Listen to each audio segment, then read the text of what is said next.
Hi there, and welcome to a project video where you'll build and deploy a real estate, React, and Next.js application. With rental homes and for sale properties, advanced property filtering, property details page with an image carousel, and much more, Realtor is the best real estate app that you can currently find on YouTube. In this video, you'll learn advanced React best practices, such as folder and file structure and hooks, Next.js best practices, static generation, and server-side rendering. You'll also learn how to create a user interface using Chakra UI. Don't worry if you haven't used some of these technologies before. The whole point of this video is to teach you how to think for yourself, how to learn, research, and fully understand the tools you're using. And most importantly, you'll learn how to fetch data from unlimited sources using RapidAPI. Essentially, you'll become the master of working with APIs. To support this video and all the real-life projects that we do on JavaScript Mastery, make sure to leave a like, comment, and subscribe. It shouldn't take more than a few seconds, and I really appreciate it. Just keep watching and I'll teach you how you can build this amazing application in just one video completely for free. In the end, we'll also deploy the application so that you can share it with your friends, put it on your portfolio, and get a job. Before we dive into the project, I have one important announcement for you. For quite some time now, I've been working on something big. I'm creating a custom platform where you'll be able to learn by creating even better and more professional projects. It'll take a long time to turn this into a reality, but I want you to make the most important decisions during the process. So, click the mailing list link down in the description so that you can stay up to date and choose which projects will be built first. Big news coming soon. With that said, let's dive straight into the video.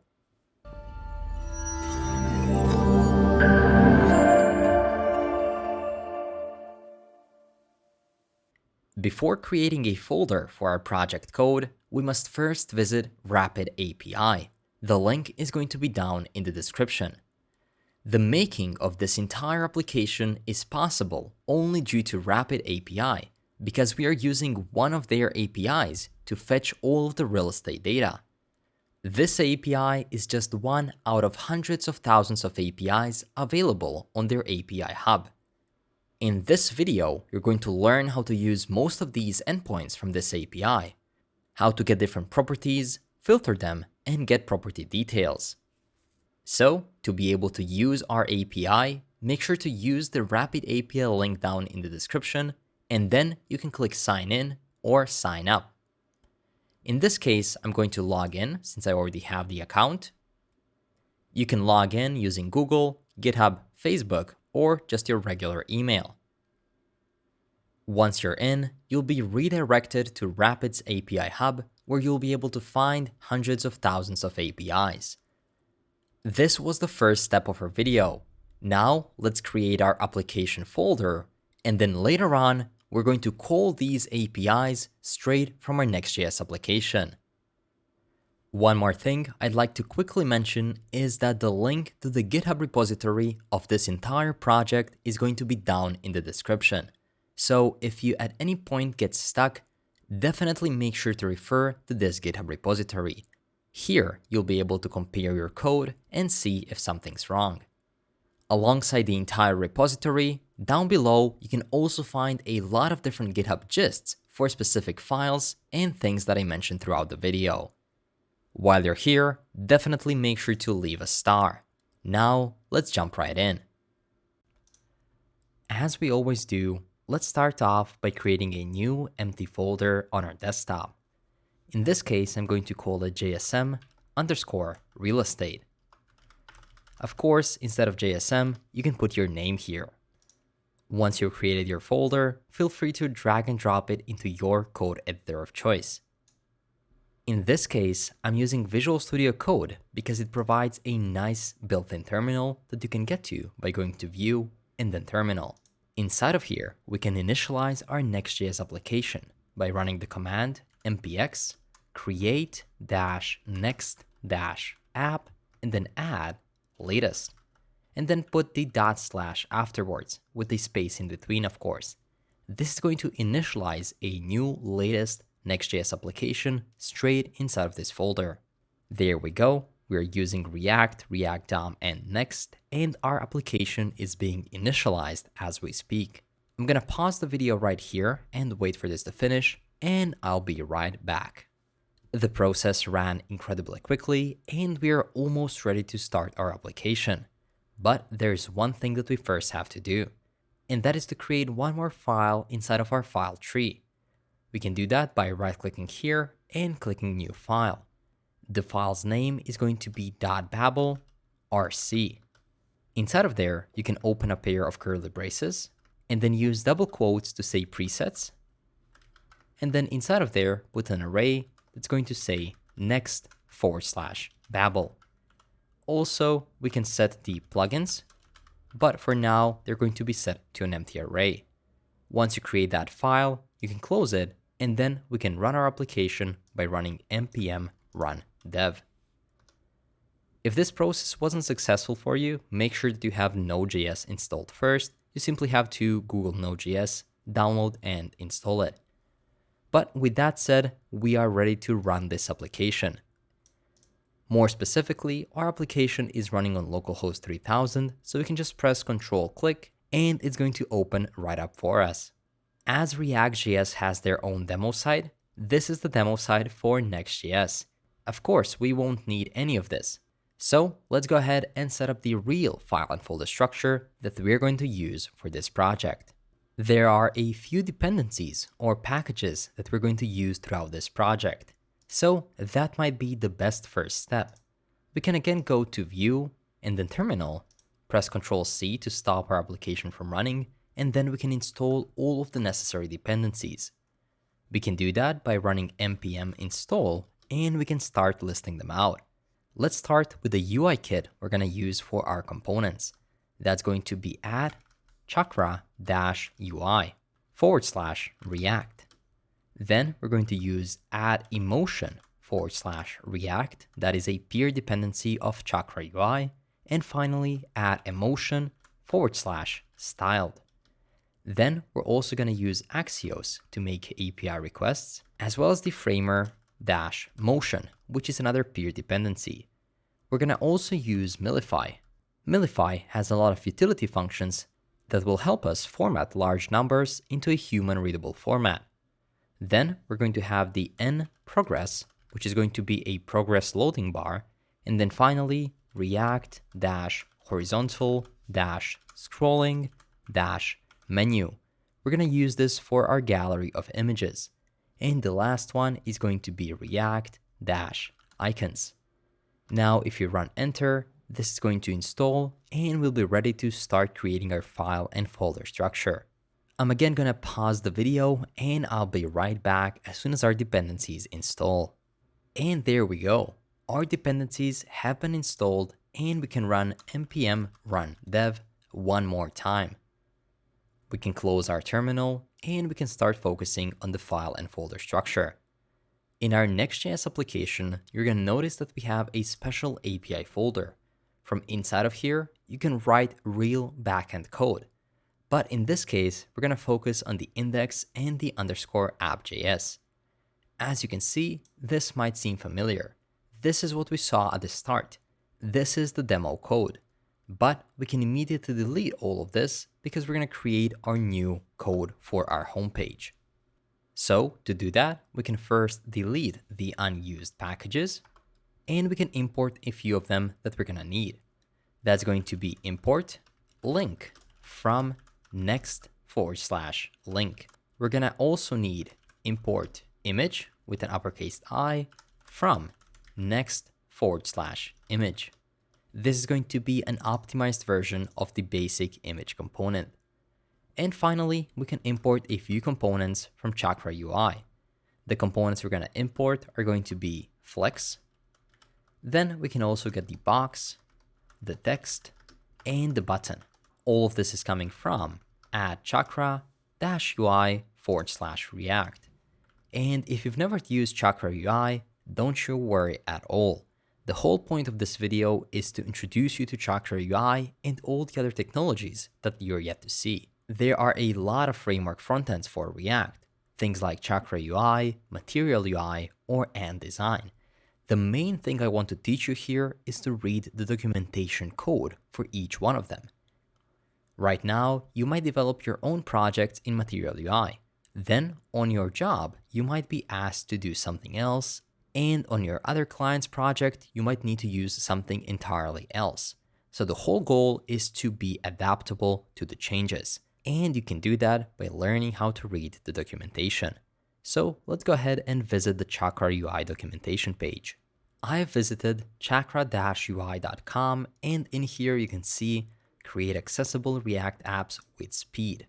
Simple, modular, and accessible component library that gives you the building blocks you need to build your React applications.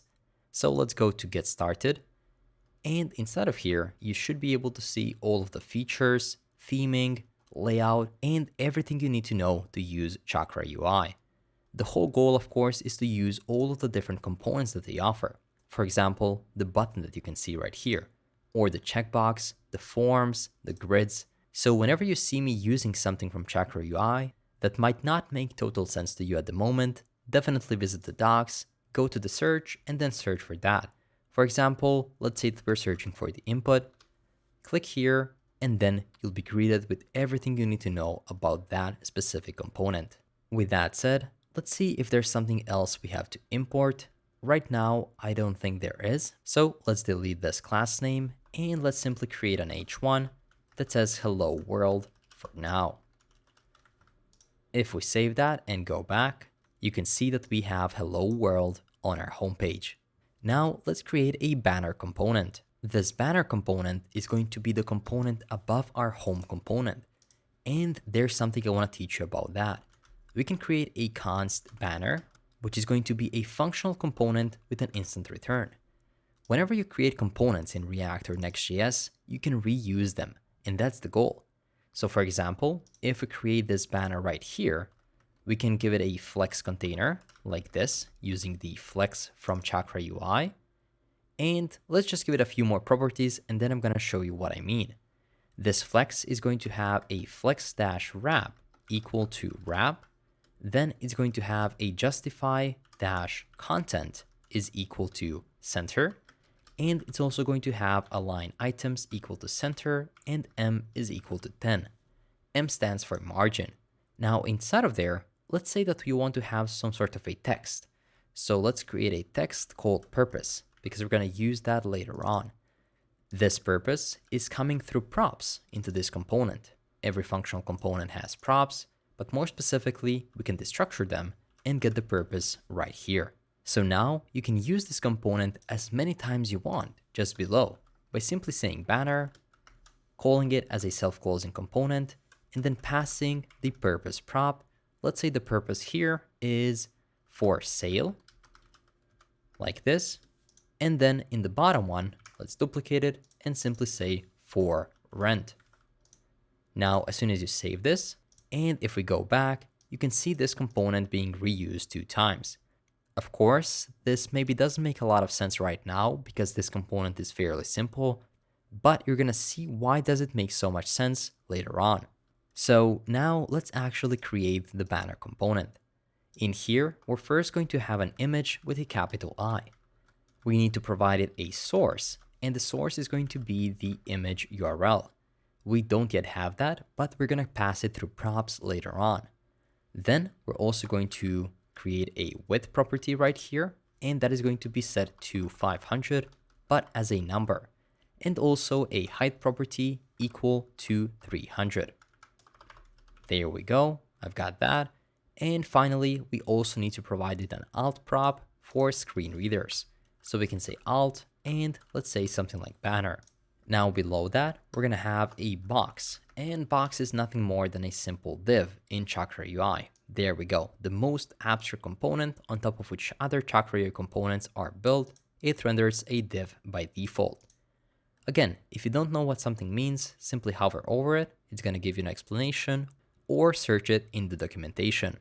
We're gonna give this a p is equal to 5. That's going to be padding 5. And inside of there, let's create a text element. We can give it a color equal to gray.500. And also font size is going to be equal to small.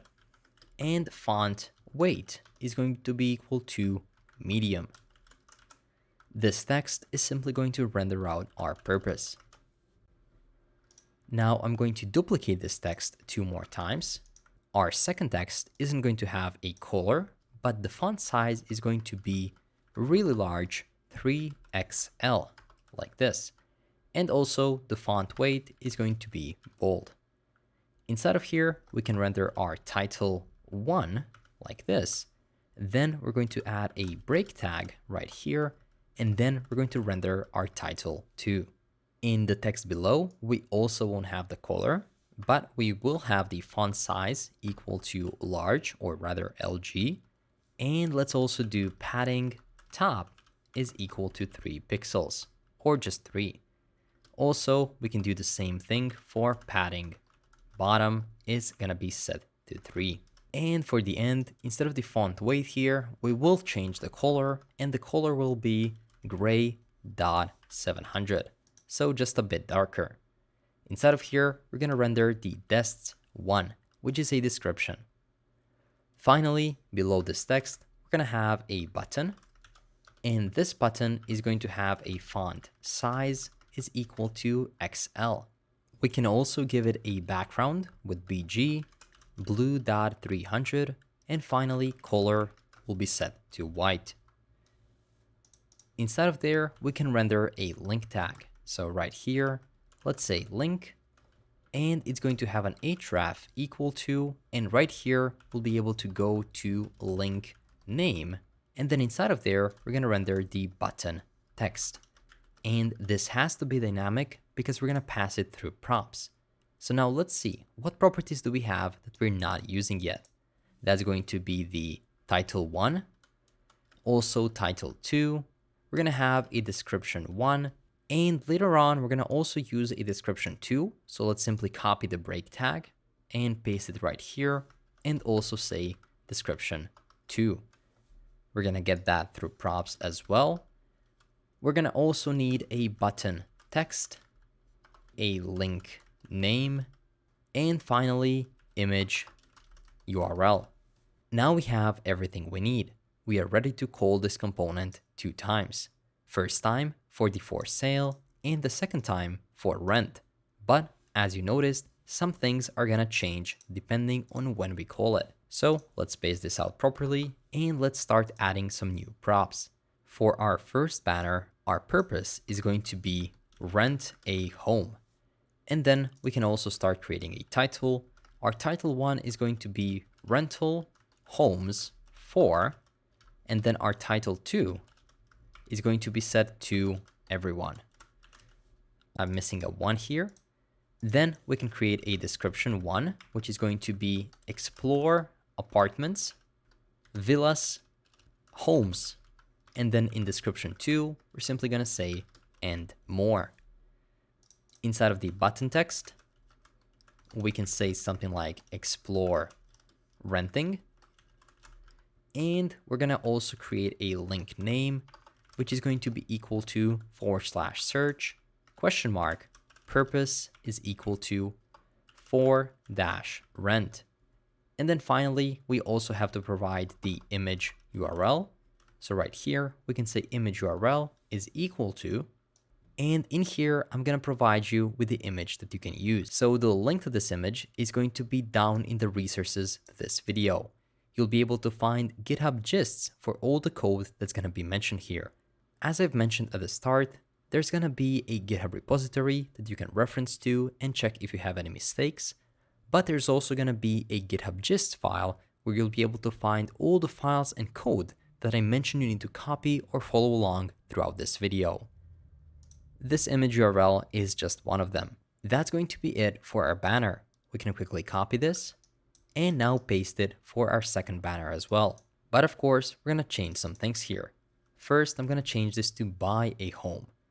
In here, in title 1, we can say find, comma, buy, and own.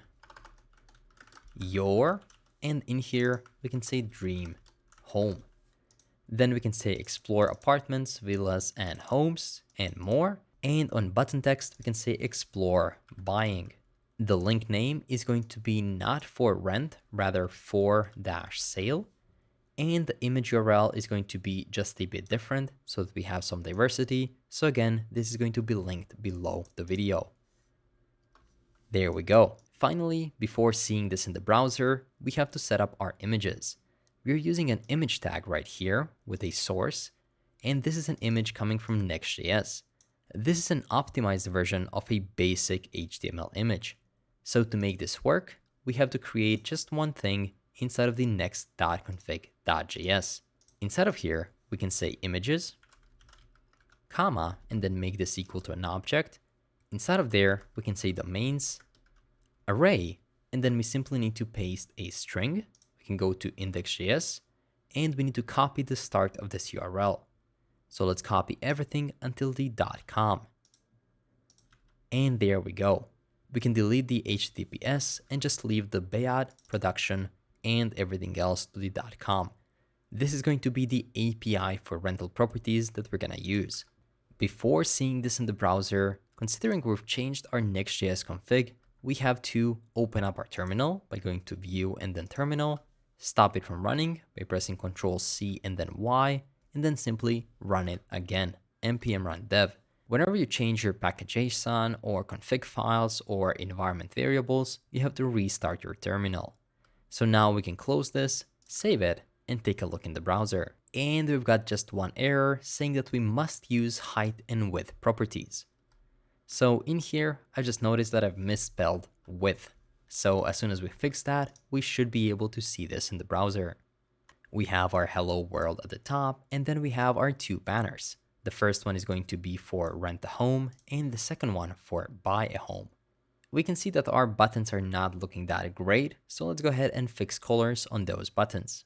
Instead of changing the background color even more, let's just go ahead and remove the color and the background color altogether, because I think the default button looks just fine. Let's go ahead and save it and take a look in the browser. There we go. Now the button text is more clearly visible. With that said, let's continue creating our home component. We have our two main banners, but what else are we going to have here? Well, first of all, everything is going to be inside of a box, so we can rename this div to a box. Now, just below our first banner, we want to start displaying the properties that we're going to fetch from the API. So right here, we can create a flex container. That flex is going to have a flex wrap is equal to wrap property.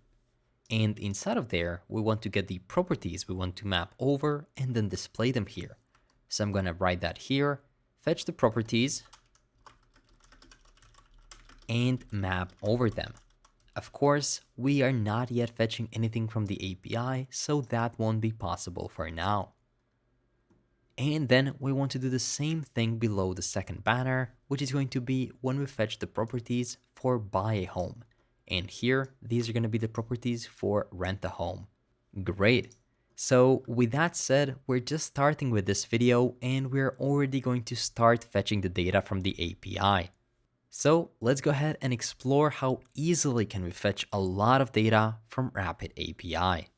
The only thing you have to do is open up the link in the description that's going to lead you to RapidAPI, more specifically to the API called Bayut. Hopefully I pronounced that right. That's going to be B-A-Y-U-T. So once you get here, in here, you'll see a button that says subscribe. That's going to lead you to the pricing page. And don't you worry, this API is completely free to use for up to 500 requests a month, which is going to be more than enough for this video. Go ahead and subscribe and get back to endpoints. Inside of here, instead of the subscribe button, you'll be able to see a test an endpoint button. So let's go ahead and click it. And as you can see, you're going to get all of the different properties. So what we can do now is simply go ahead and copy the headers. That's going to contain the RapidAPI host and also your own API key. So let's copy the headers. And now we can create a new file inside of our application. Let's collapse everything we're going to create a new folder in the root of our application, and we're going to name it utils. This is going to be a folder for utility functions, functions that are general and that we're going to use throughout this project. So let's create a new file called fetchapi.js.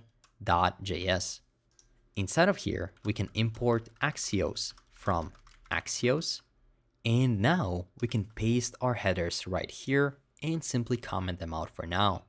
What we can do just below the import is say const base URL is equal to a string of HTTPS, and then we can simply copy the RapidAPI host right here.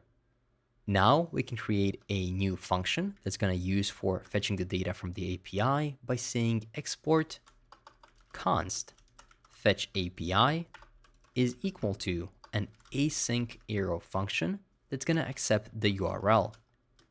Inside of there, we want to say const, we're going to get a response is equal to await axios.get, and then in here, we're going to pass the URL as well as the comma and then options, which is a new empty object. Inside of these options, we're simply going to uncomment our headers and paste them right inside of here and remove them from the top. In here, we're getting a response about all of our properties that we want to fetch, the rental and properties for sale. So instead of getting the response, we can simply get the data by destructuring it.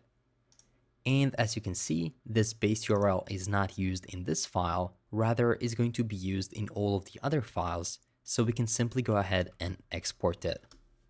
Great.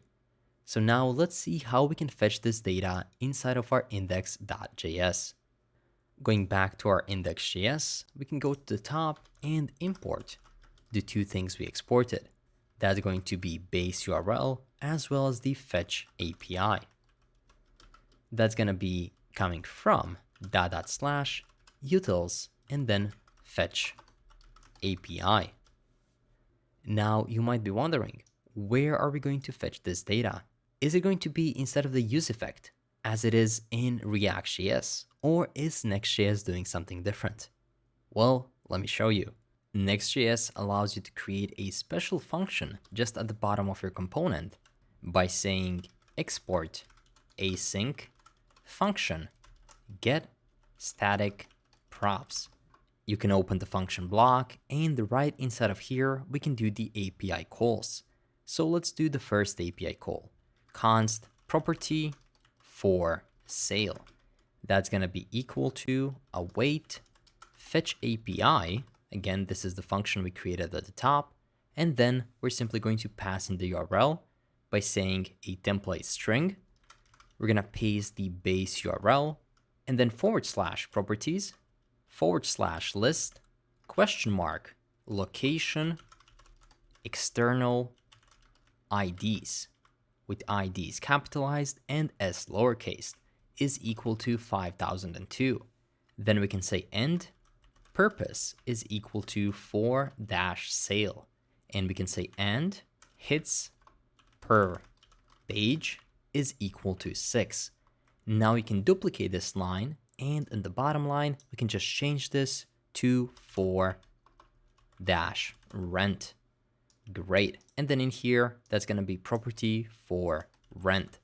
Now let's explore the API documentation a bit to see why do we have these props here. As you can see in our documentation, we have a properties list query, right here, a GET request. And to that, we can pass a few required parameters. And 5002 is the first required parameter. Then we also have optional parameters like hits per page, page number, sort, rent frequency, and so on. And then if we test that endpoint, this is going to be the result that we're going to get.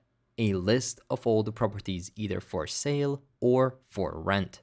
So now inside of our application, how can we actually pass this to our component?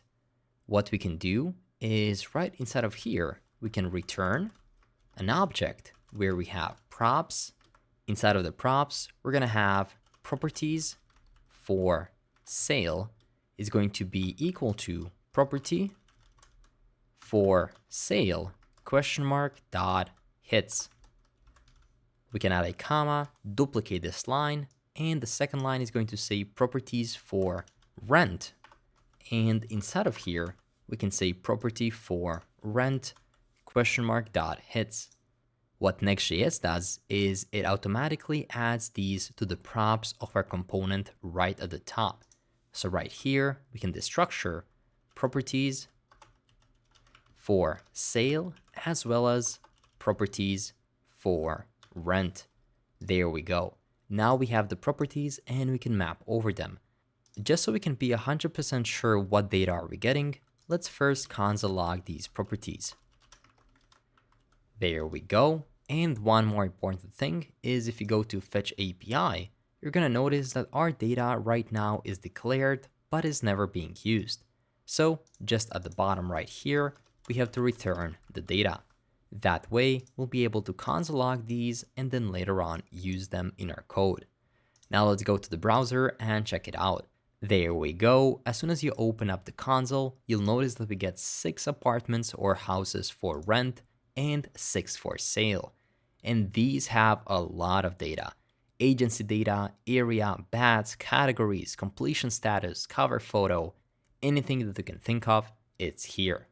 So now we can actually map over these and then render the property component. We can do that right inside of here by saying in curly braces, properties for rent, and then that's going to be dot map. We're going to get one individual property, and we want to render a new component called property. That's going to be a self-closing component. Inside of there, we're going to pass all of the property data. Property is equal to property, and the key is going to be equal to property.id. Now we can copy this line and paste it below by a home. The only thing we're going to change is this is going to be properties for sale. Now, as you can notice, the property is not defined, so that's the component that we have to create next. To create our property component, we can collapse our pages and create a new folder in the root of our directory. Let's call it components. Inside of there, let's create a new file or a new page called property.jsx. Inside of here, we can import the general things like import link from next/link, because we're going to link to some other pages. Also import image from next/image. Then we're going to import a few things from Chakra UI. We can do that by saying import. That's going to be a box, flex, text, and then avatar. And these things are coming from @Chakra UI/React. Then we're going to also need a few icons. Import FA bed and also FA bath without a comma right here. And these things are coming from @React-icons and then /FA. In here, we're not going to have add. It's just going to be React icons. Now let's get some different icons as well. Import BS grid fill. And this is coming from React-icons and then /BS. Finally, we're going to import the go verified icon. And this is coming from React-icons and then /go. The last thing we need is that utility function called millify from millify. Great. Now we have all that we need and we are ready to start creating our property component. So let's say const property is equal to a functional component with an instant return, meaning it's going to be just parentheses without curly braces. And inside of there, that whole property is going to be a link. So we're starting off with a link, and that link is going to have an href equal to a template string of property / and then external ID. Make sure to have property right here as well. And it's also going to have one more prop, which is going to be called pass href. There we go. And now you might be wondering where we're gonna get this external ID from and all of the other props for that matter. Well, we're going to immediately get them through props right here by destructuring property. Remember, inside of the property component, we're passing the property, and we can see that if we go back here and look at property, and it has a prop of property that contains all the data that we just previously saw inside of our console log. So let's immediately get all of that data by saying colon, and then one more time, we're going to destructure all of the individual properties that we're going to use. These properties are going to be a cover photo, a price, then we're going to have rent, frequency, rooms, title, bats. We're also going to have area, agency, is verified, and also external ID. These are going to be all the properties that we're going to need. So for now, let's just simply show the title of our property right here inside of the link. We just want to make sure that this works. So finally, let's simply say export default property. And with that said, we can go back to our index. As you can see, our property component is not defined. So let's go ahead and scroll to the top and let's import that property. We can do that by saying import property, and that's coming from components/property.jsx, but you can leave out the JSX. And that's going to be it for now. Let's save it and take a look. Looks like there's a problem with the go verified import, so let's go ahead and check that out. In this case, we were just supposed to type go right here.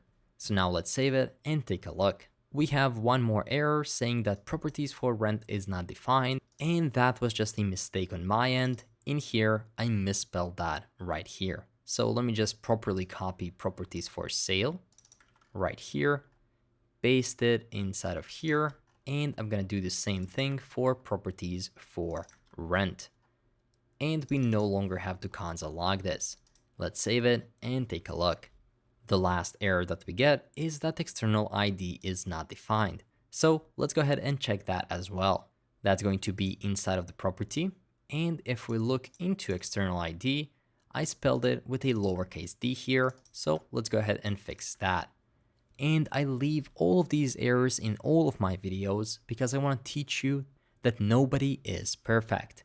All developers make mistakes, and that's completely normal. Just keep it going and you're going to become so much better of a developer.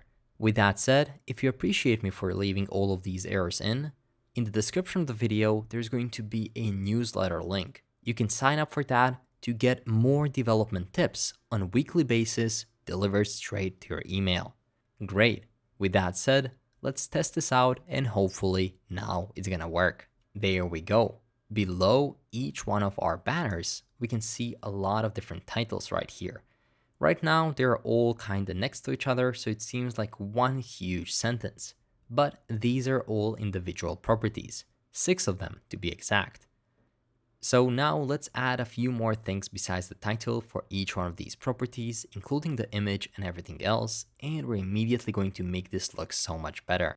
First, let's start by rendering a flex container inside of our link. That flex is going to have a property flex-wrap, or rather just flex wrap is equal to wrap. Then it's going to have a W, which is width, set to 420 pixels. Padding is going to be set to 5, and we're going to reset the padding top to be equal to 0. Then we're going to call the justify content is equal to flex-start, and finally cursor is equal to pointer. As you can see, we don't need any CSS files. With Chakra UI, you can apply all of your styles right here. Then we're going to have a box. This box is going to contain an image. So let's create that image tag right here. It's going to be a self-closing tag, and let's provide a source. Our source is going to be equal to, if there is a cover photo, right here, you can see we're passing it through props, then we're going to show the cover photo.url.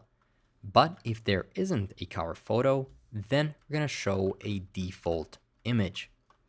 And this default image is going to be inside of our assets. So let's create a new folder right here, assets, and you can find the house image on Google, or you can find it below this video, I'm simply gonna paste this house image right here. With that said, we can simply say import default image from /assets / and then that's going to be images / house.jpg. There we go. I just have to put this house inside of the images folder. There we go. And finally, I have to rename this to use a capital D. Also, let's provide the alt tag right here, which is going to be house. Let's just quickly fix this typo right here. That's going to be cover. And let's also quickly provide the width, which is going to be 400.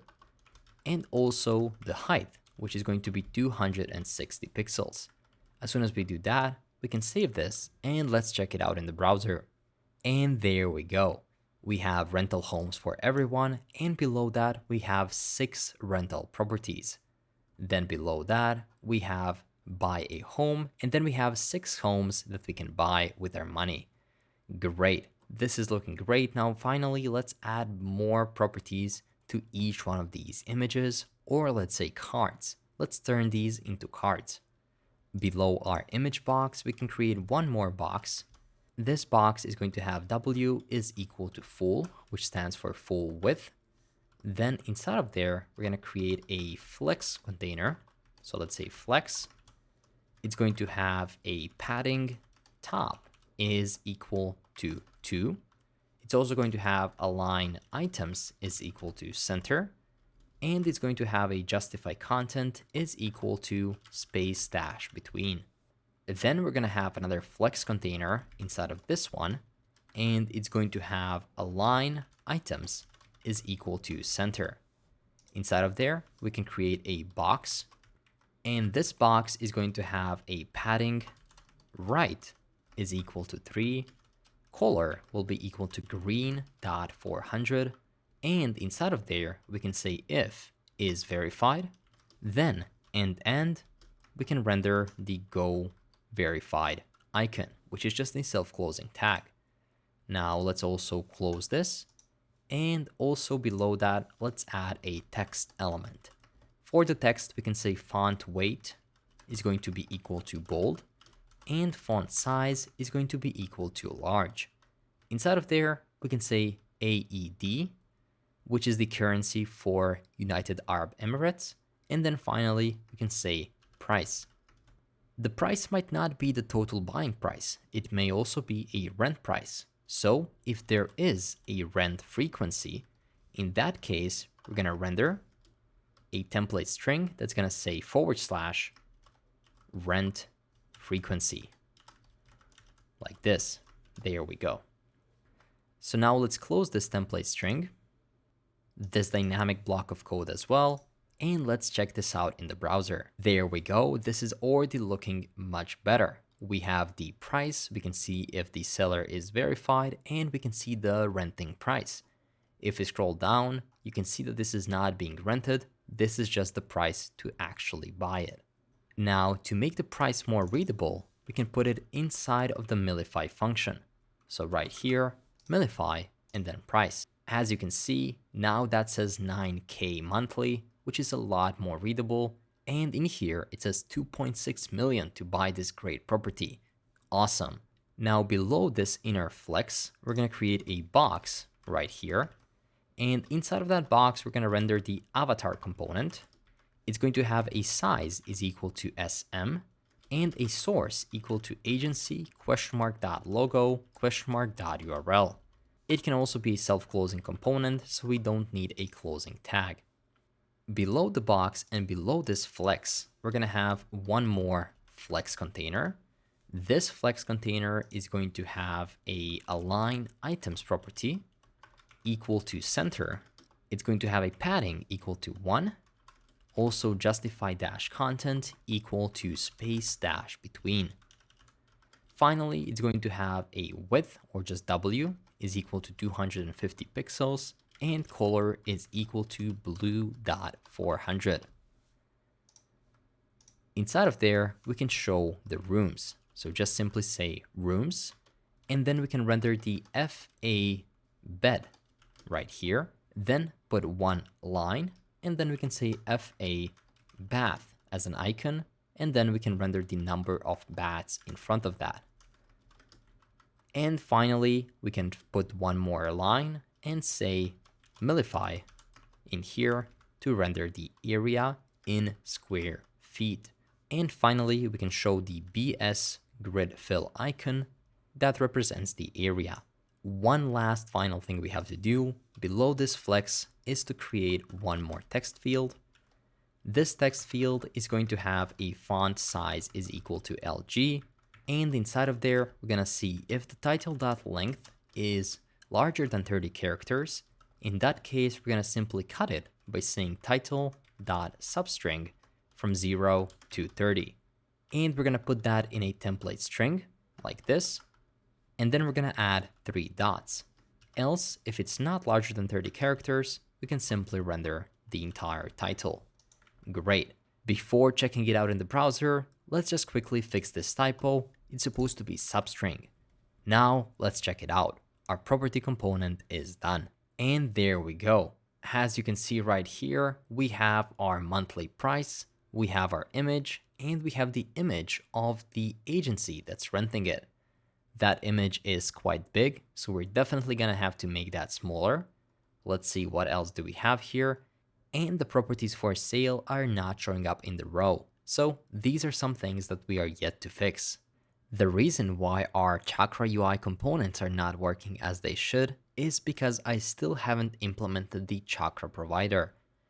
I was going to do that later on once we implement the routing, but we definitely need it for our components to take effect. So what we can do to fix it is go to _app.js, and inside of here, we have to import something known as Chakra provider, and that's coming from @Chakra UI /React. Inside of here, we can also import a few other important things like import router from Next/router. We can also import the head element from Next/head. And finally, we can import the NP progress. That's the loading bar that we're gonna use from N progress. In here, let's make the capital N. Great. And the final thing we're gonna need inside of here is going to be import layout component from /components/layout. So we can go inside of the components, right inside of here, and create a layout.jsx component. Inside of here, we're gonna render our footer, our navigation bar, and our content in the middle. So let's start by importing again head from Next/head. Let's also import a box. That box is coming from @Chakra UI /React. And then inside of here, we can say const layout is equal to a functional component, and it's simply going to return an empty React fragment like this. Inside of there, we're gonna have a head. Inside of the head, we're gonna render a title, and that title can say the name of your application. In this case, I'm simply going to say real estate. Below the head, we can render a box, and that box is going to have a max width equal to 1280 pixels. And also let's set the margin to be auto. Finally, inside of there, we can render the header. Inside of the header, we want to render the navigation bar, but we don't have the navbar component. So for now, I'm simply gonna say navbar. Then we wanna have the main content, and inside of there, we're gonna render a React children prop. That's coming from props right here. Don't forget to destructure it. The children prop is equal to whatever we pass into the layout component once we call it. So if we call the layout like this with h1 test, children is going to be equal to h1 test. Great. The last thing we need is going to be a footer. Again, for now, we don't have the footer component, so let's simply render it like this. And finally, we can say export default layout. Now we've created this layout component, which we can use inside of our underscore app.js. Inside of here, instead of returning this component, we can simply return an empty React fragment like this. And then inside of there, we're going to have a head element. That head is going to be empty for now. Later on, we're going to add the styles for the in progress we're going to use. And below that, we of course have to wrap everything with our Chakra provider. And there, we're going to call our layout. Inside of the layout, we can render the component and simply pass all of the page props inside of it. This is something that you always do in all of your Next.js applications. Great. And also, you might be wondering, how did I know that we have to wrap everything with the Chakra provider? Well, if we go to Chakra Getting Started, after we install all of the necessary dependencies, the second step is to wrap everything with the Chakra provider. So always make sure to read the docs and only then start using a package or a dependency. So with that said, now everything is wrapped with the Chakra provider and our application should look a lot different. Remember that we had issues with avatar and so on. Now those issues should be fixed. I reloaded the page and there we go. Look at that. We have our navigation bar at the top. Of course, it's just the text right now, but we're going to implement it really soon. We have this crazy looking banner, explore renting button, and there we go. 6 of the properties that we can start renting right away. Below that, we have our find, buy, and own your dream home. And below that, we have our properties that we can buy. Of course, these should be in a row, so we are yet to check out what's happening with that. Most likely just a simple typo. So let's quickly fix this issue and then we're going to start implementing the navigation bar and the footer. We are mapping over all of our properties inside of the index.js, more specifically right here. And as you can notice, in here I have the flex container, but I'm missing it right here. So we have to go ahead and copy this, paste it right here, and close it. There we go. Now they are in a flex container and they should appear in a row. And as you can see, even the properties that we can buy now and the properties that we can rent are now all appearing in order. That's going to be it for our entire homepage. It's looking great. The next step is going to be to implement a really simple navigation bar and a simple footer at the bottom. Let's go ahead and do that right away. We have a lot of files and folders open, so let's simply close them to have a cleaner working environment.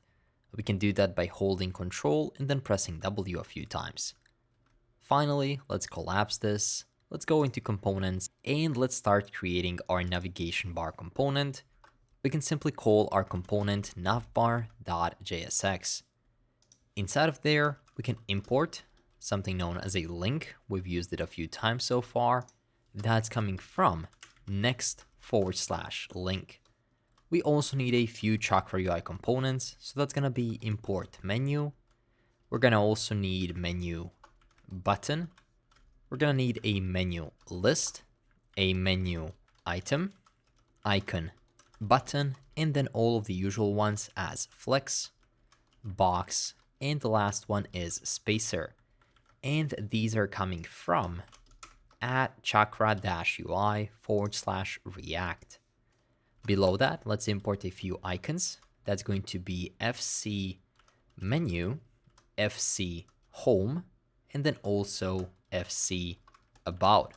And these are coming from react-icons/ and that's going to be FC. Let's also import a search icon. That's going to be BS search. And that's coming from react-icons/BS. And then finally, one more, FI key is coming from react-icons/FI. Finally, we can create our navbar component by saying const navbar is equal to a functional component with an instant return. And at the bottom, let's immediately do export default navbar. Inside of here, we're going to have a flex container. So let's say flex. It's going to have padding or P is equal to 2.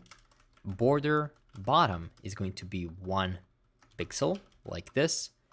And we're going to also add a border color is equal to gray.100. Then inside of that, we're going to have a box, and that box is going to have a font size is equal to 3XL. A color is equal to blue.400, and finally font weight is set to bold. Inside of there, we can have a link, and that link is going to have an href equal to just / to point us to the root or the home, and it's going to have a padding left is equal to 2. Inside of there, we can simply give our app a name. Let's do something like Realtor. Of course, you can use any name you prefer. Then below that, we're simply going to have a spacer to leave some space for our next box. Our next box is going to contain the menu. In this case, we won't have the separate menu for mobile devices and for desktop devices. We're just going to have one menu that we can click, and then it's going to open up the entire menu list. But a great challenge for you to practice Chakra UI a bit would be to implement a separate menu for mobile devices and for desktop devices. Again, in this case, let's simply always have a menu button like this. That's then going to open up the entire menu list. We can say menu button as icon button. It's going to have the icon equal to FC menu, but this has to be a function like this. FC menu, a self-closing function. And we're going to also say variant is equal to outlined, and also color is equal to red.400. And this is not going to be menu bottom, it's going to be menu button. Great. Finally, let's create our menu list just below.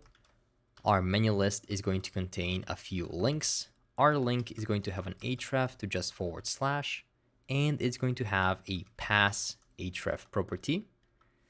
And inside of there, we're going to have our menu item.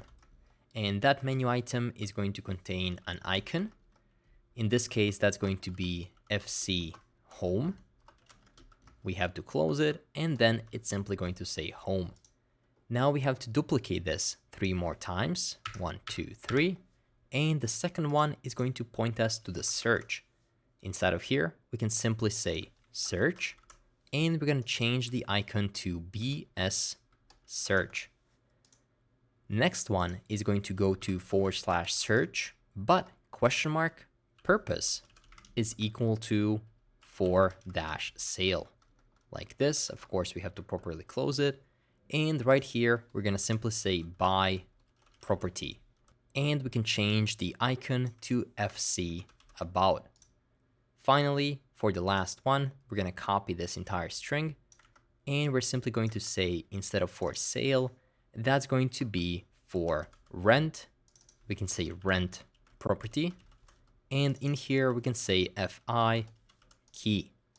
And there we go. Our menu is done. Finally, let's import this component inside of our layout right here. We can do that by saying import navbar from /navbar. And we can use it right inside of here as a self-closing component. Let's go ahead and save it and take a look in the browser. Looks like I have an issue with the import of the icon. That's going to be inside of the navbar. I swear I had just BS here. For some reason, something added the search here. So this here was supposed to be just BS right here. After we fix that and go back, we're going to get a different kind of error. It's saying we're supposed to render something, but we got undefined. You likely forgot to export your component from its file. Let's see what that is about.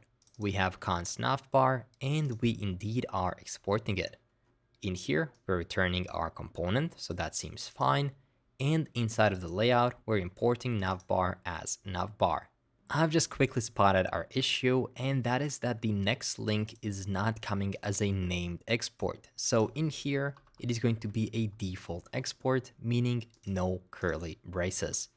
As soon as we fix that and go back, you can see that our newly created navigation bar is right here.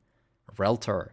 And if you click here, you can see that we have a nice looking menu with 4 different choices. Home, search, in here it was supposed to be buy property, and then finally rent property. These are going to be the pages that we're going to create right after we're done with the home page. So let's go ahead and create a footer. We can do that by creating a new component in the components folder called footer.jsx. Our footer is going to be incredibly simple. The only thing we have to import is going to be just one box component. So that's going to be box from add Chakra UI. We can say const footer is equal to a functional component where we instantly return just one box.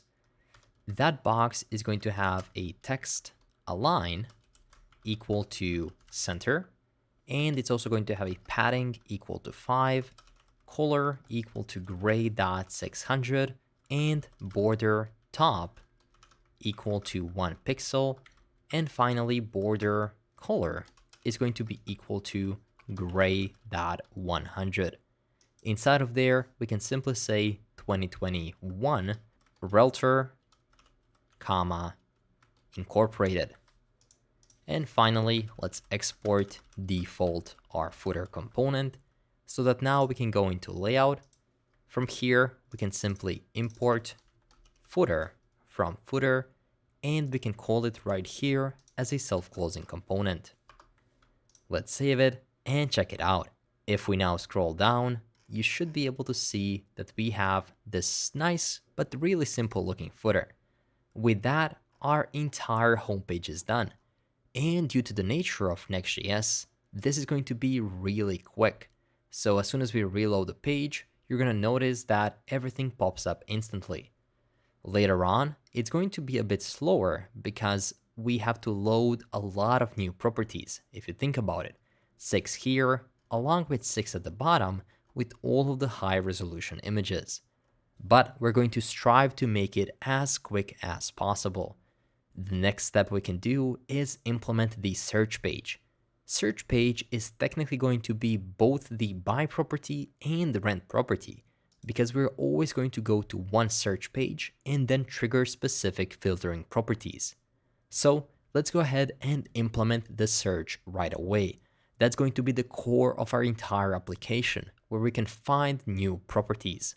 To start creating our search, we're going to create a new functional component. More specifically, we're going to create a page, because a search is going to be a specific page, a specific URL that we can go to visit, of course, the search. So let's go ahead and create a new file called search.js. Inside of here, we can of course import some things, and that something is going to be import use state, and that's of course coming from React. Then we're also gonna need the import use router from Next.router.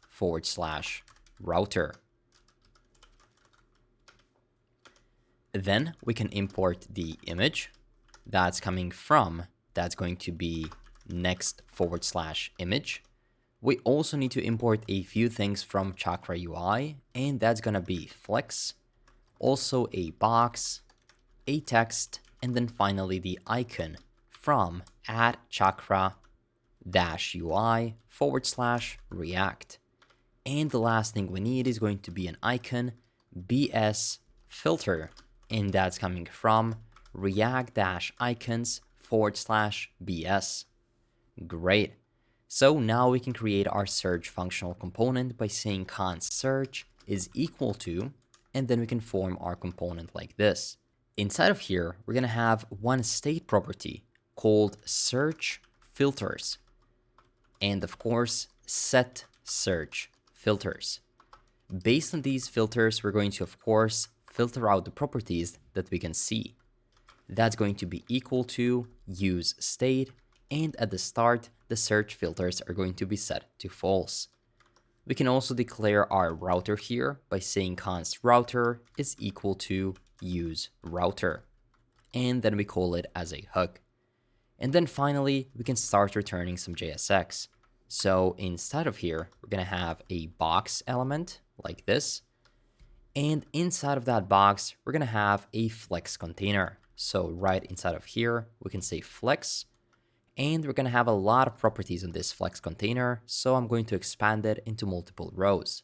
First of all, it's going to have a cursor equal to pointer.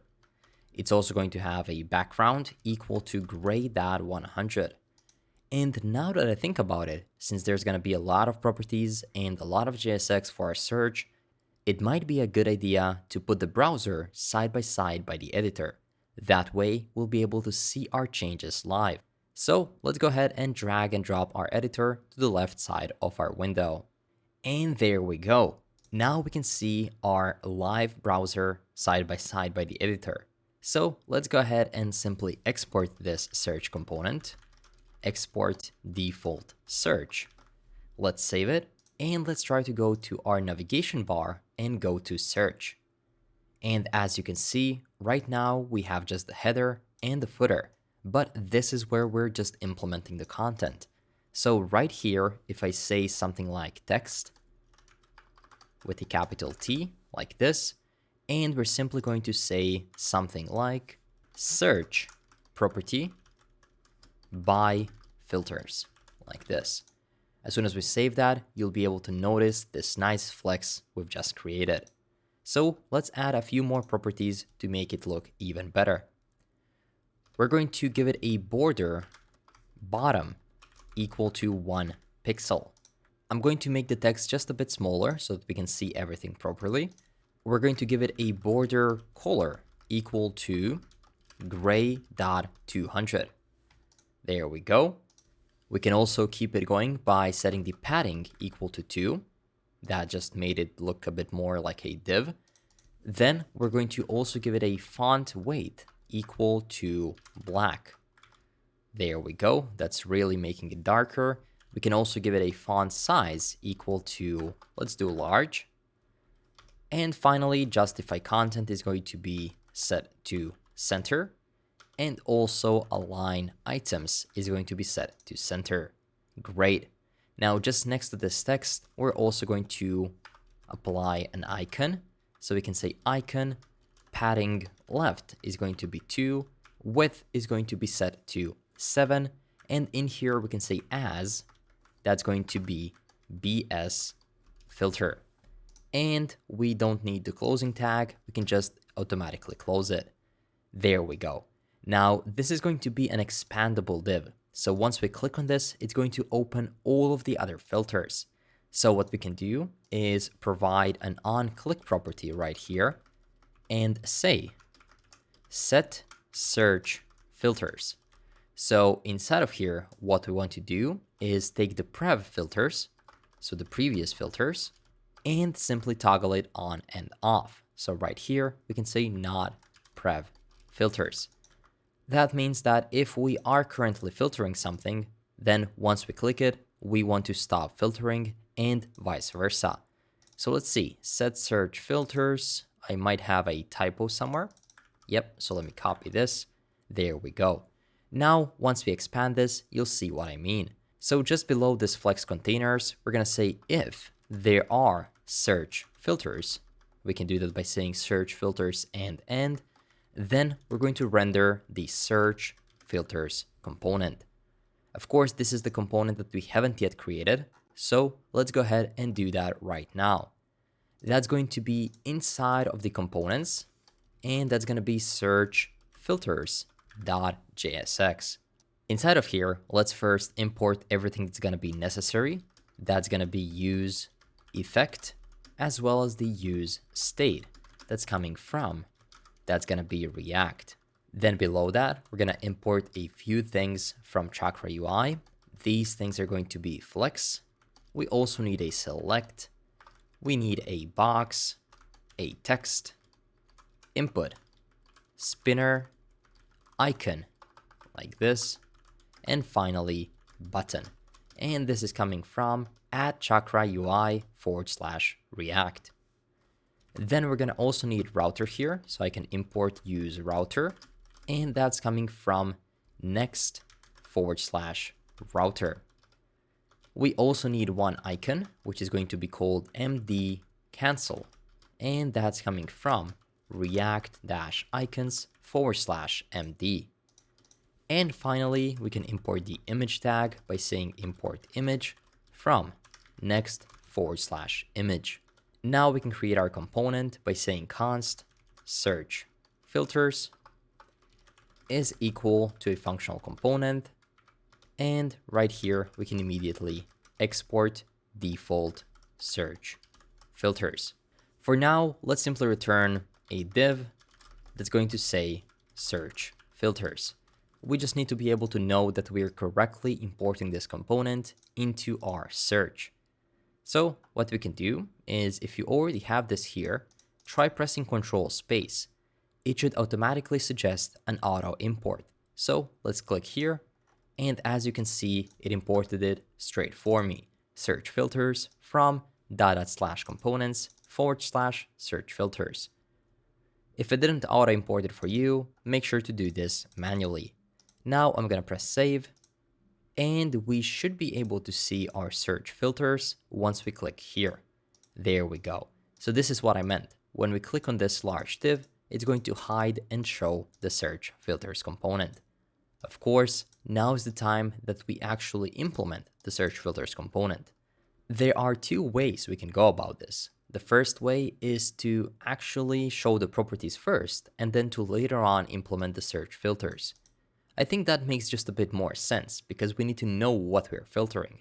So we're gonna leave this here for now, and we'll keep implementing the search page.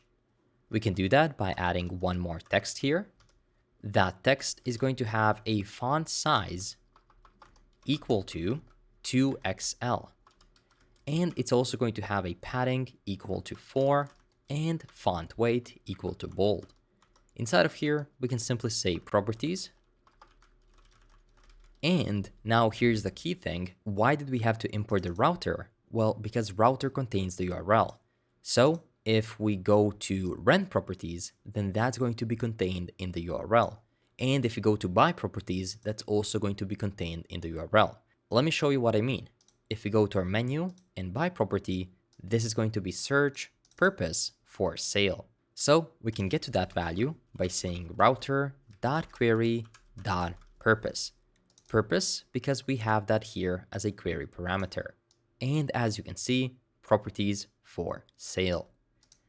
Now below this text, we're going to create a flex container right here. It's going to have a flex wrap equal to wrap. And then inside of there, we want to loop over all of our properties. And that looks like this. That's going to be an empty array. .map. In here, we get an individual property. And for each property, we simply render a property component like this. Property, we need to pass in the property as a prop. And then finally, we also need to pass the key, which is equal to property.id. So what we're doing here is we're mapping over all of our properties, which we are yet to fetch, and then displaying a property component we have already created for each one of these properties. As you can see, property is not defined, so let's try Control-click it. And unfortunately, it doesn't suggest an auto import, but we can simply duplicate this line and just say property. Let's make sure we imported this correctly. Inside of our components, we definitely do have a property component.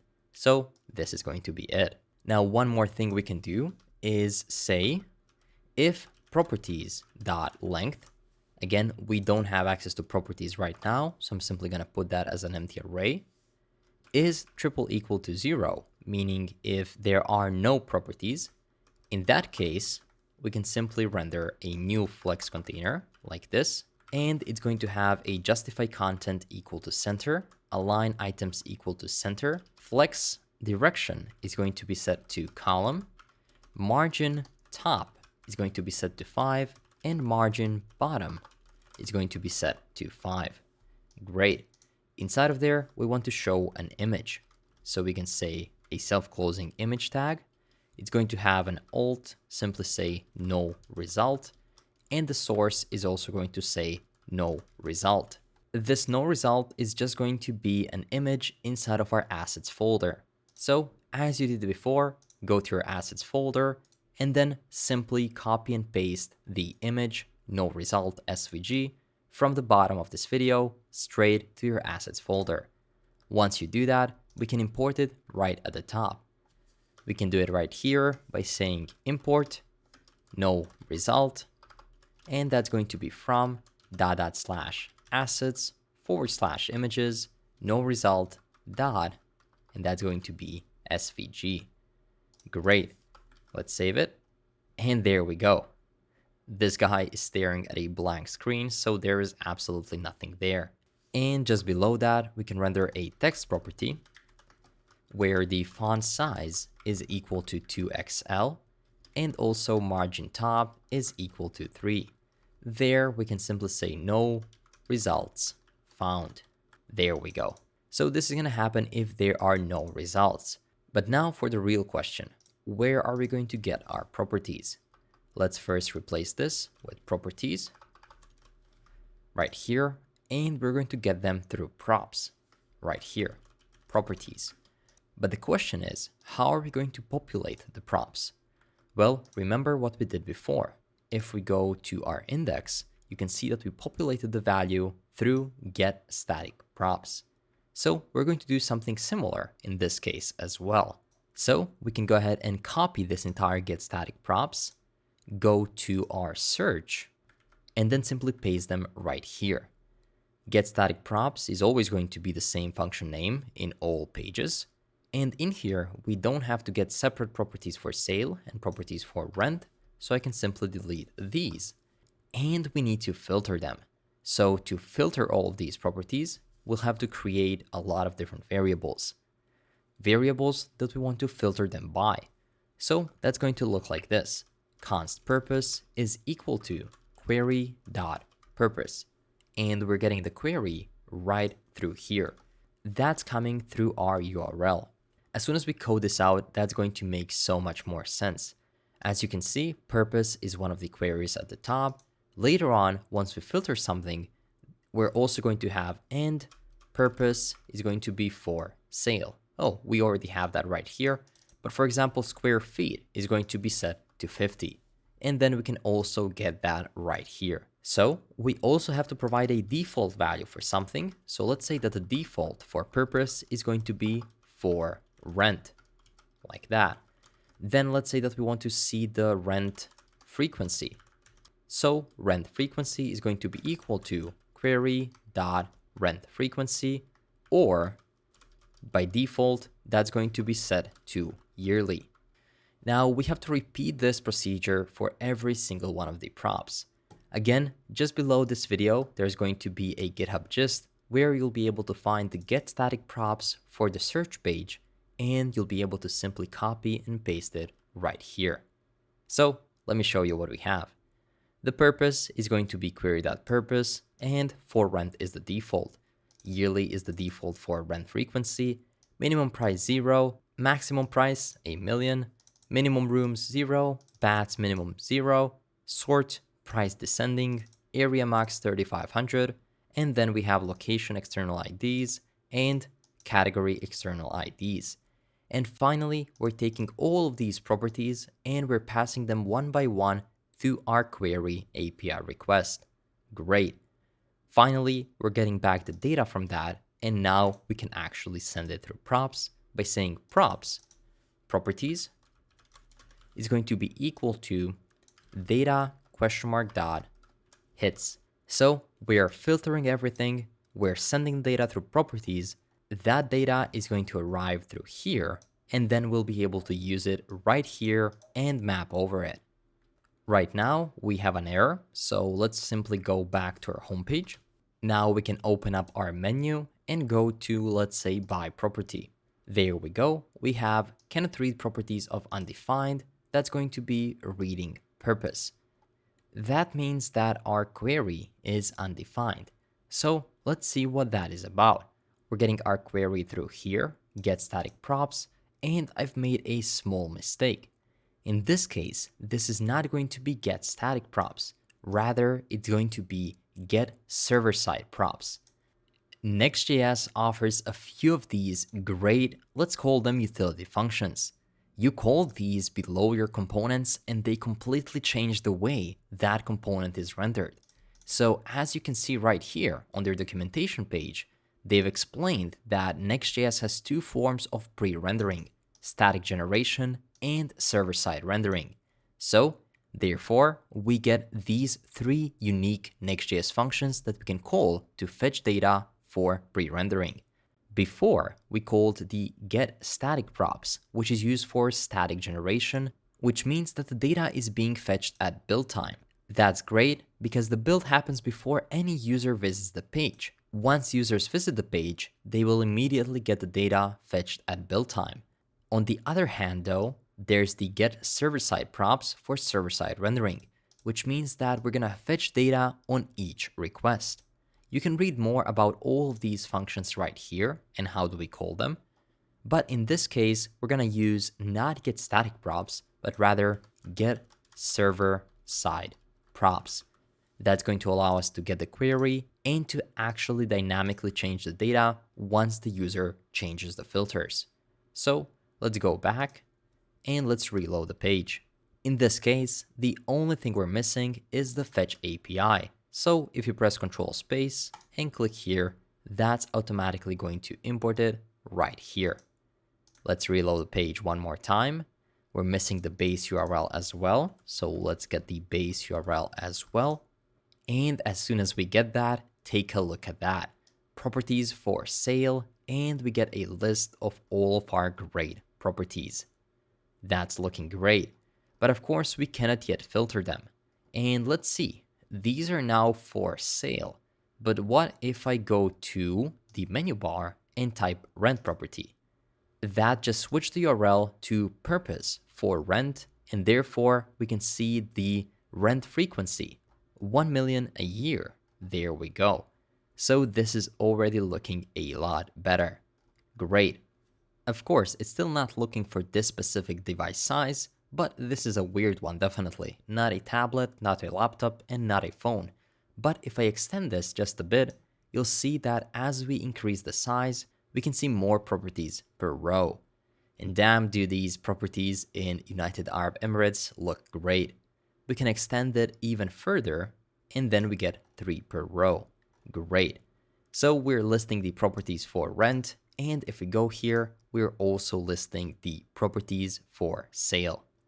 This is looking great. Of course, we cannot yet click on them, but we're going to implement that really soon. The main thing we need to focus on right now is to implement the search filters. That's the whole point of this entire application, because right now we can only see a few properties, not a lot, maybe 20 or more. But if we were to go for the search filters, you would be able to filter the properties to match your exact needs. So let's focus on implementing the search filters component right away. To implement the search filters, we can collapse our browser just a bit, and we're going to go to our search filters component. We already started our work here, now we have to finish it.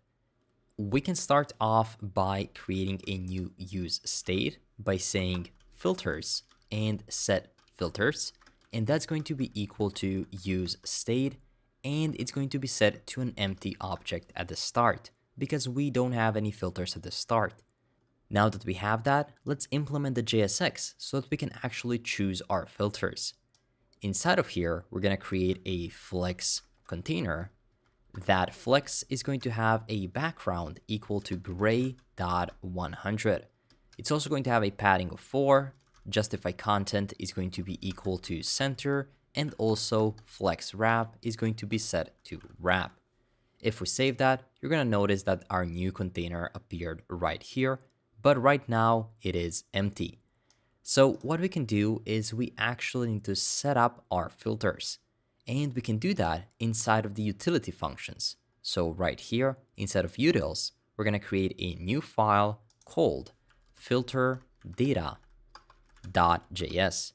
And this is going to be a huge file of just raw data, basic raw data and nothing more. This file is going to be down in the description in a GitHub gist. And as you can see, there isn't any logic here. It's mainly just data that we can filter. For example, we can choose between buy and rent, and they're going to have these values, and also a placeholder. Then we'll be able to choose a rent frequency, items, the prices, also filter from lowest to highest, and so on. Everything is here formed as pure data and nothing more. So now that we have this filter data, we can go back inside of our search filters and we can actually import it right here. We can do that by saying import. That's going to be filter data as well as the get filter values. And this is coming from /utils/filter data. Now, instead of using our empty object at the start, we can immediately set our state to be equal to the filter data we're importing. And now inside of our JSX, we can actually loop through these filters. So what we can do is say filters.map, and then for each filter, we're going to show a specific handler like a select element. So for each filter, render out a box. That box is going to have a key equal to filter.query name. And then inside of there, we can render the select element. So right here, we're going to have a select, and our select is going to have an onChange property like this. OnChange, we're going to get the event, and we want to call a function called search property like this. This is the function that we haven't created yet, but we can do that right away. More specifically, let's call it search properties, plural, because we're going to search multiple properties. So that's going to be const search properties is equal to a basic function or an arrow function. And through there, we're going to be passing our filter values like this. So what do we specifically have to pass in there? Well, let's put it like this. I'm going to spread this into multiple rows so that we can see it better. And inside of the search property, we want to pass in an object. In square brackets, we're going to say filter.query name. So that means that we're only working on a specific filter at the moment. We're going to have a lot of different select elements, but we're only working with one that we're on right now. For example, that can be the price, or it can be the purpose of our purchase or renting. Then we're going to say colon, and then e.target.value. So we're only sending that specific value and nothing more. Then we're also going to add a placeholder here. That's going to be equal to filter.placeholder. And we're also going to provide the width is equal to fit-content. And also the padding is equal to 2. I've noticed that I've typed filter data here, so it has to be filter with an R at the end. As soon as we do that, we can see all of our select elements with different predefined values. Right now, we cannot see those predefined values. We can see just the placeholder and the actual query name. So now let's go ahead and render out all of the filter items. We can do that by opening a new dynamic block inside of the filter and saying filter ? .items ? And that's going to be map. So we're mapping over all of the items, and for each item, we'll be rendering an option. We need a lot of options in each one of our select elements. Our option is going to have a value equal to item.value, like this. And also it's going to have a key equal to item.value. Finally, inside of there, we can render the item.name. Let me space this out properly so that you can see it better. We have our select element. Inside of the select, we're mapping over the specific items or options we need to render for each specific select. That way, right now, if I click on one of these, you'll be able to notice that we have a lot of predefined values. Great. Finally, these actually have to change the state. So once we pass the value, we have to update the state right here. And we'll do that by updating the URL. That way, when you set up all of your properties like this, you'll be able to update the URL, copy it, and then send it to a person. That way, they'll immediately get all of the search properties the same way you did. We can do that by saying const path is equal to router.pathname. Then we can get the query from the router by saying const query in curly braces is equal to router. Finally, we can say values is equal to get filter values, and then we provide the filter values right in. We need to loop over each one of these values by saying values.forEachItem. In there, we're going to set the query item.name is equal to item.value. So in here, we're basically just updating the query. And finally, we want to use the router.push, and we want to set the path name to be equal to path, and then query is equal to query. Now, if we save that, we should be able to see that we can reload the page. Currently, the purpose for sale is right here, but we can add a few more. Let's select daily. Let's select $10,000, and our filters are slowly starting to be applied. And as you can see, they are added to the URL. We can also go for max area. There we go. And maybe also the number of rooms. Let's do 4. Now, I would want to challenge you. We've implemented all of the filters right here for purpose, rate frequency, minimum and maximum price, and so on. But we can also implement search by location. That's going to allow you to search for all of the locations of all of the properties that are currently available. So the code is already finished on my GitHub repository. What you can do is pause this video right now and try to think about how would you implement the search by location. I can give you a hint. We're going to have a button, and once you click that button, an input is going to show up. On that input, you'll be able to browse through all of these properties. The main question is, how are you going to know what to search for?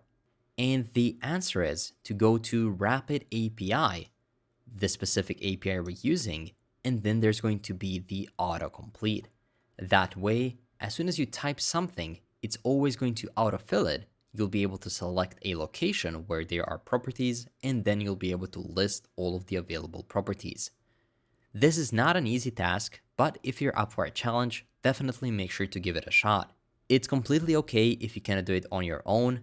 Again, the finished code, including the location search, is going to be in the GitHub repository down below.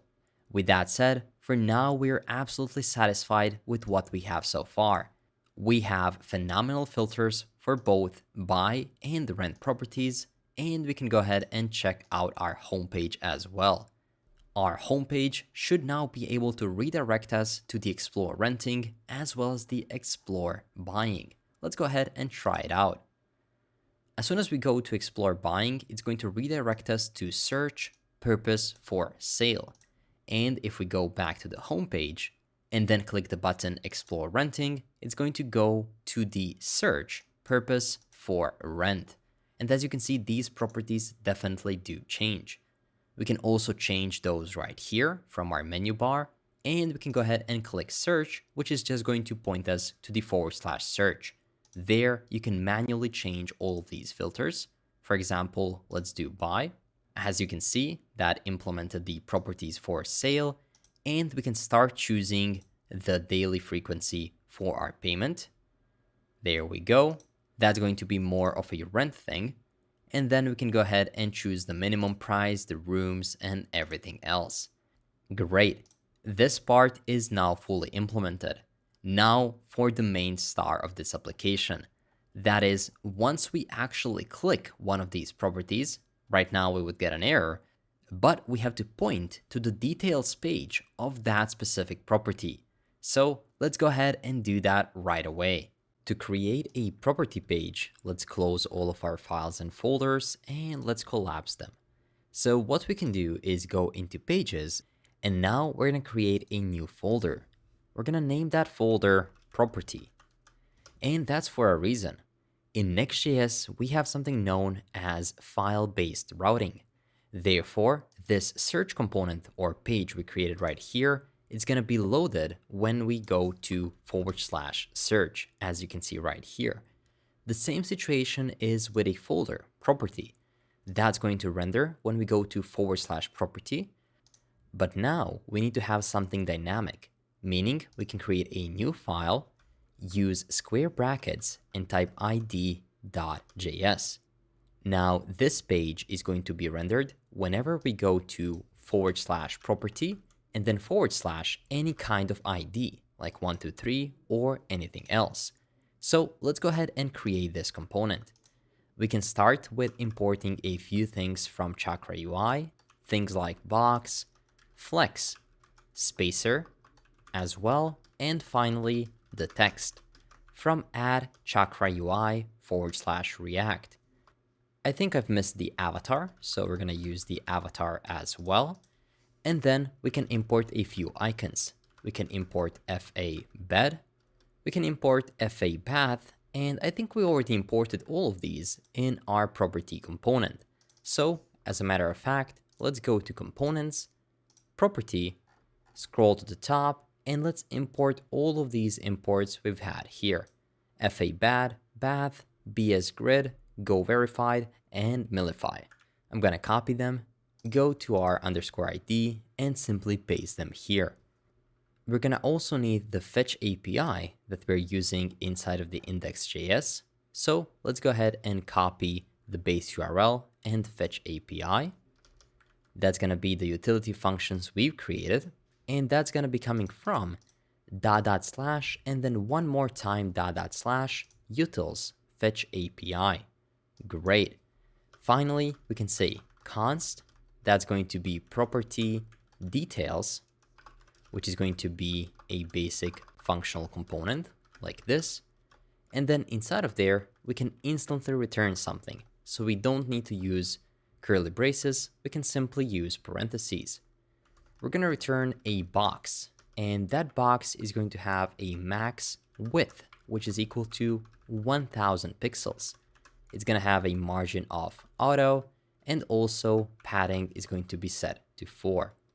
And inside of this box, we have to actually start rendering out the property details data. So the question is, how are we going to get to all of these property details? And the answer is, we're going to use get server-side props. So one more time, we can say export async function get server-side props. There, we're going to get the params, which is coming from the URL, and then we want to get the ID of those parameters. Finally, we can call this function block. We can say const data is equal to await fetch API. We can pass in the base URL, properties, and then we won't go to /list. It's going to be /detail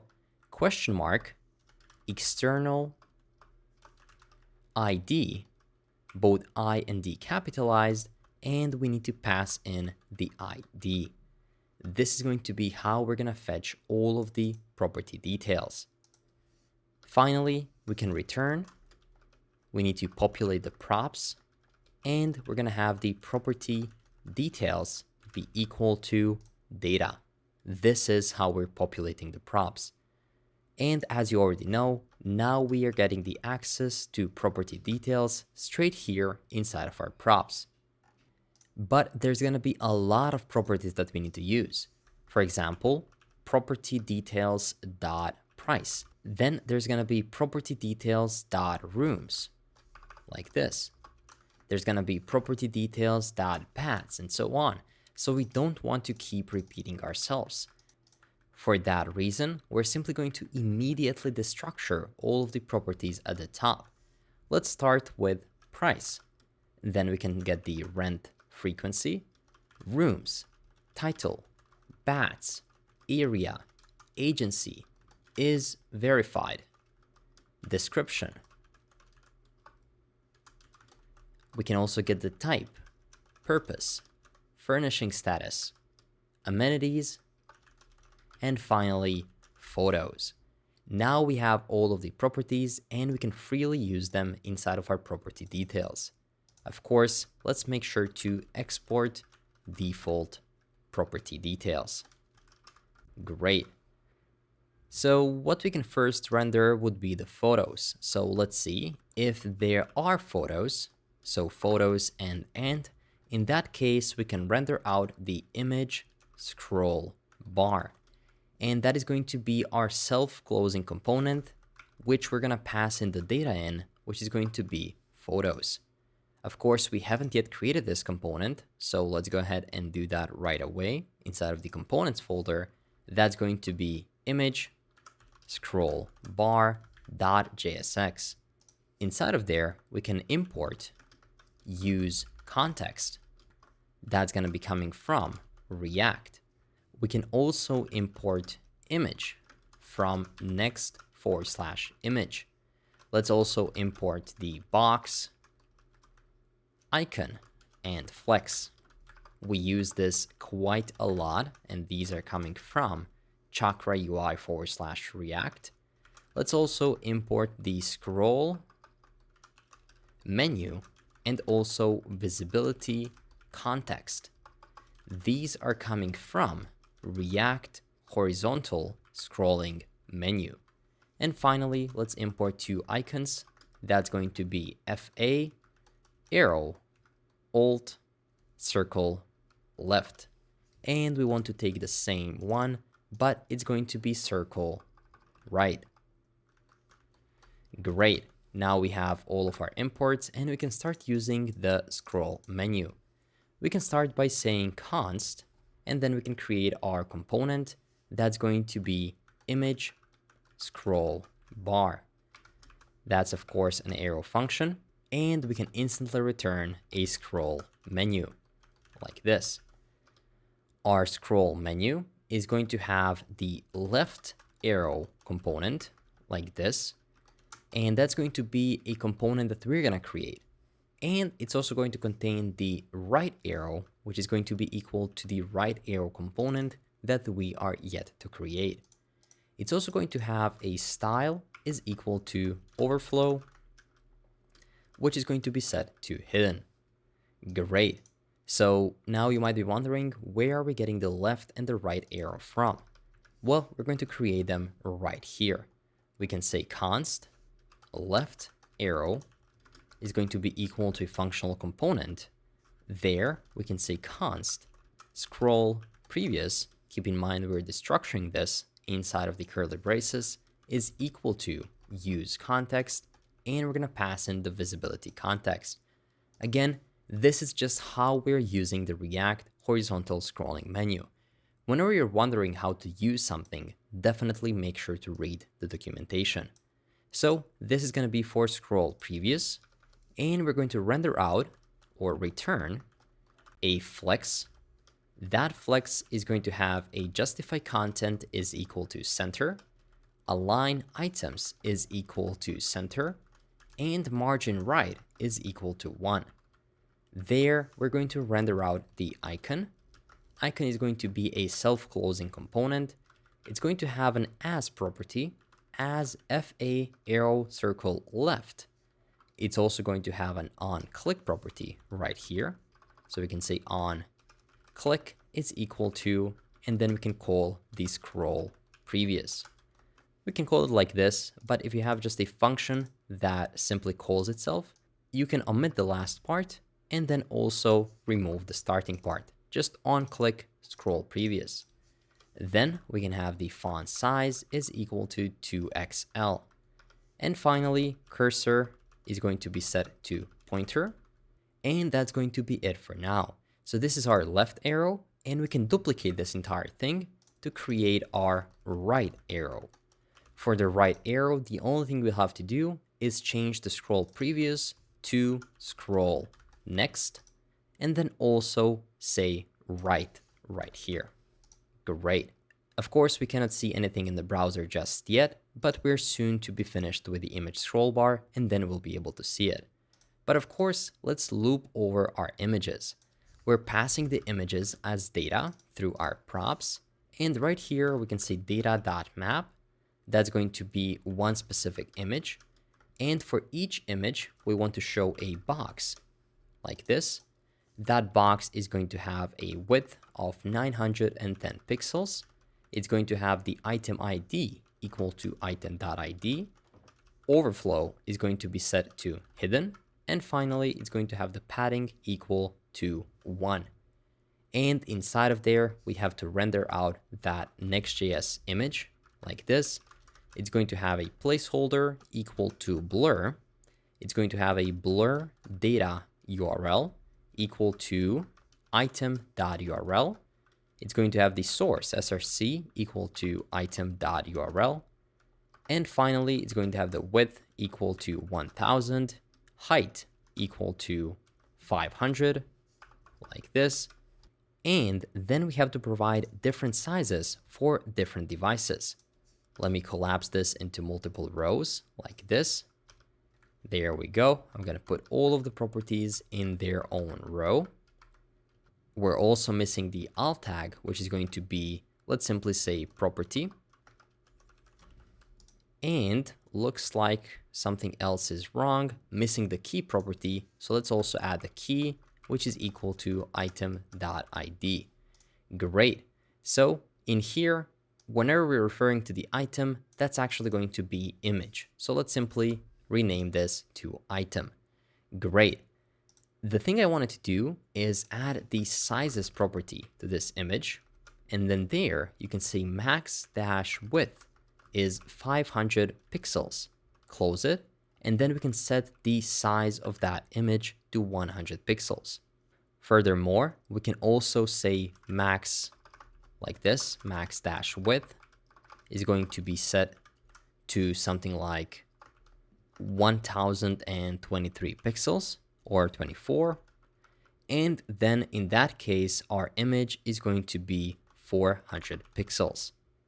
And finally, comma for everything else, it's going to be 1000 pixels. This is going to make our image be the right size on all kinds of devices. And that's going to be it for our image scroll bar. Finally, we can simply say export default, and that's going to be image scroll bar. Great. We've now created the component and we need to use it right here. So if we press Ctrl space, it's immediately going to import it. Great. Now let's see if the property details page actually works. Let's try clicking on one of these properties. Let's do this one. It actually loads property undefined. So let's see what that is about. Why are we getting undefined right here? For that, we have to go into the property component right here and check this external ID. We have it here as well, external ID. And if I'm not mistaken, that's with a capital D right here. So if we change this with a capital D right here and here, go back to the search, and then select one of these special properties. Let's go, for example, here. Now we actually get to one specific property with the right ID. But something seems to be wrong with the image, which is okay. That's the step in the right direction. So in this case, it's mentioning the image has placeholder blur property, but is missing the blur data URL. So let's see what that is about.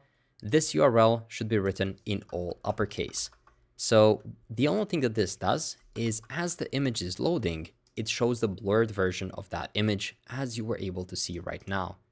That way we can see something as the image is loading and not just the empty screen. Great. This seems to be working great. We can see our first image, but our arrows don't seem to be working right now.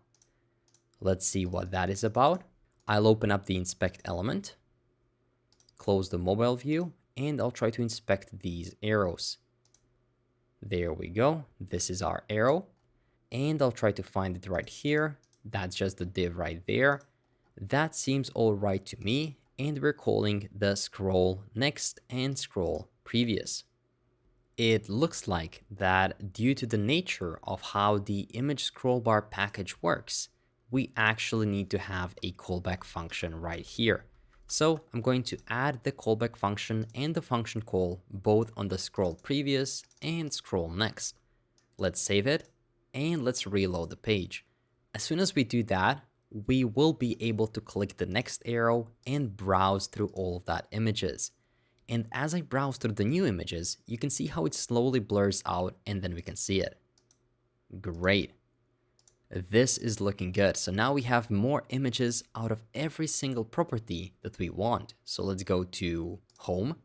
Once we're here, let's select a property that we seem to like. Let's do with this one. And now we can actually see all of the images for that specific property. But of course, this is just the image scroll bar component. We have a lot more things to do inside of our ID for a specific individual property. The images are done. Now let's make use of all the other props that are getting passed into it. Just below the photos, we're going to have a box. This box is going to have a width, or W, is set to full, and padding is equal to 6. Inside of there, we're going to have a flex container like this. That flex is going to have a padding top is set to 2, and align items is set to center. Inside of there, we're going to have one more box, and that box is going to have a padding right is set to 3, and color is going to be green dot 400.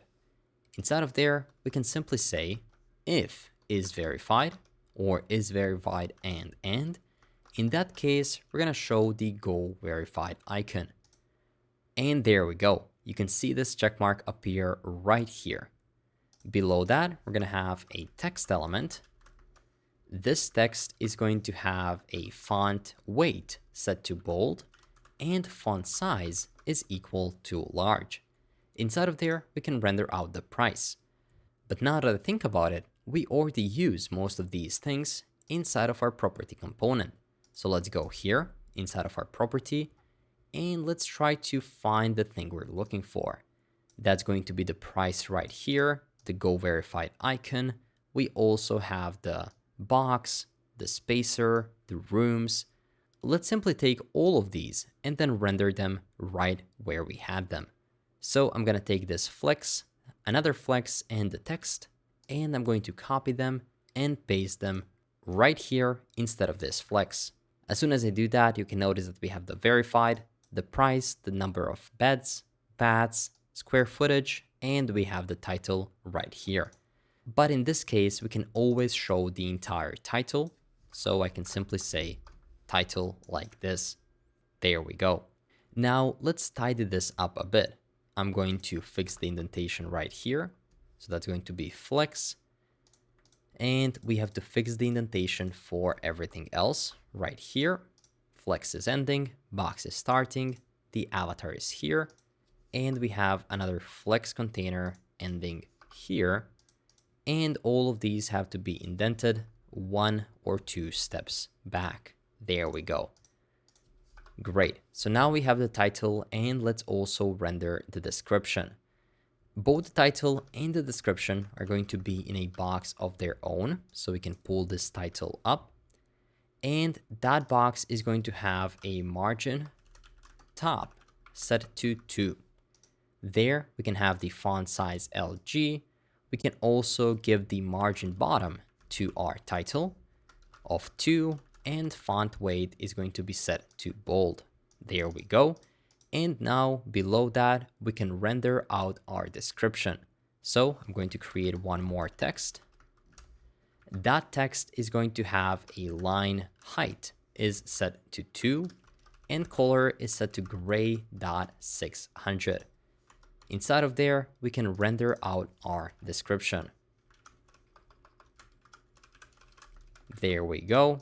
And here is our big description. We unfortunately cannot edit a lot about this. There are bullet points, as you can see here, but they're just getting listed as they are because this is just a piece of irregular text. We cannot style this in any way. Now let's indent these texts properly inside of this box, and just below the box that contains our title and our description, we can go ahead and create a new flex container like this. That flex is going to have a flex wrap set to wrap. It's going to have a text transform right here set to uppercase, and it's going to have a justify content set to space between. Great. Inside of there, we're going to have one more flex container. This one is going to have a justify content is set to also space between. It's going to have a width or W set to 400 pixels. Also, border bottom is going to be 1 pixel, and border color is going to be gray.100, and padding is going to be set to 3. Right now, our flex is empty, so let's add a text inside of there. Our text is going to say type.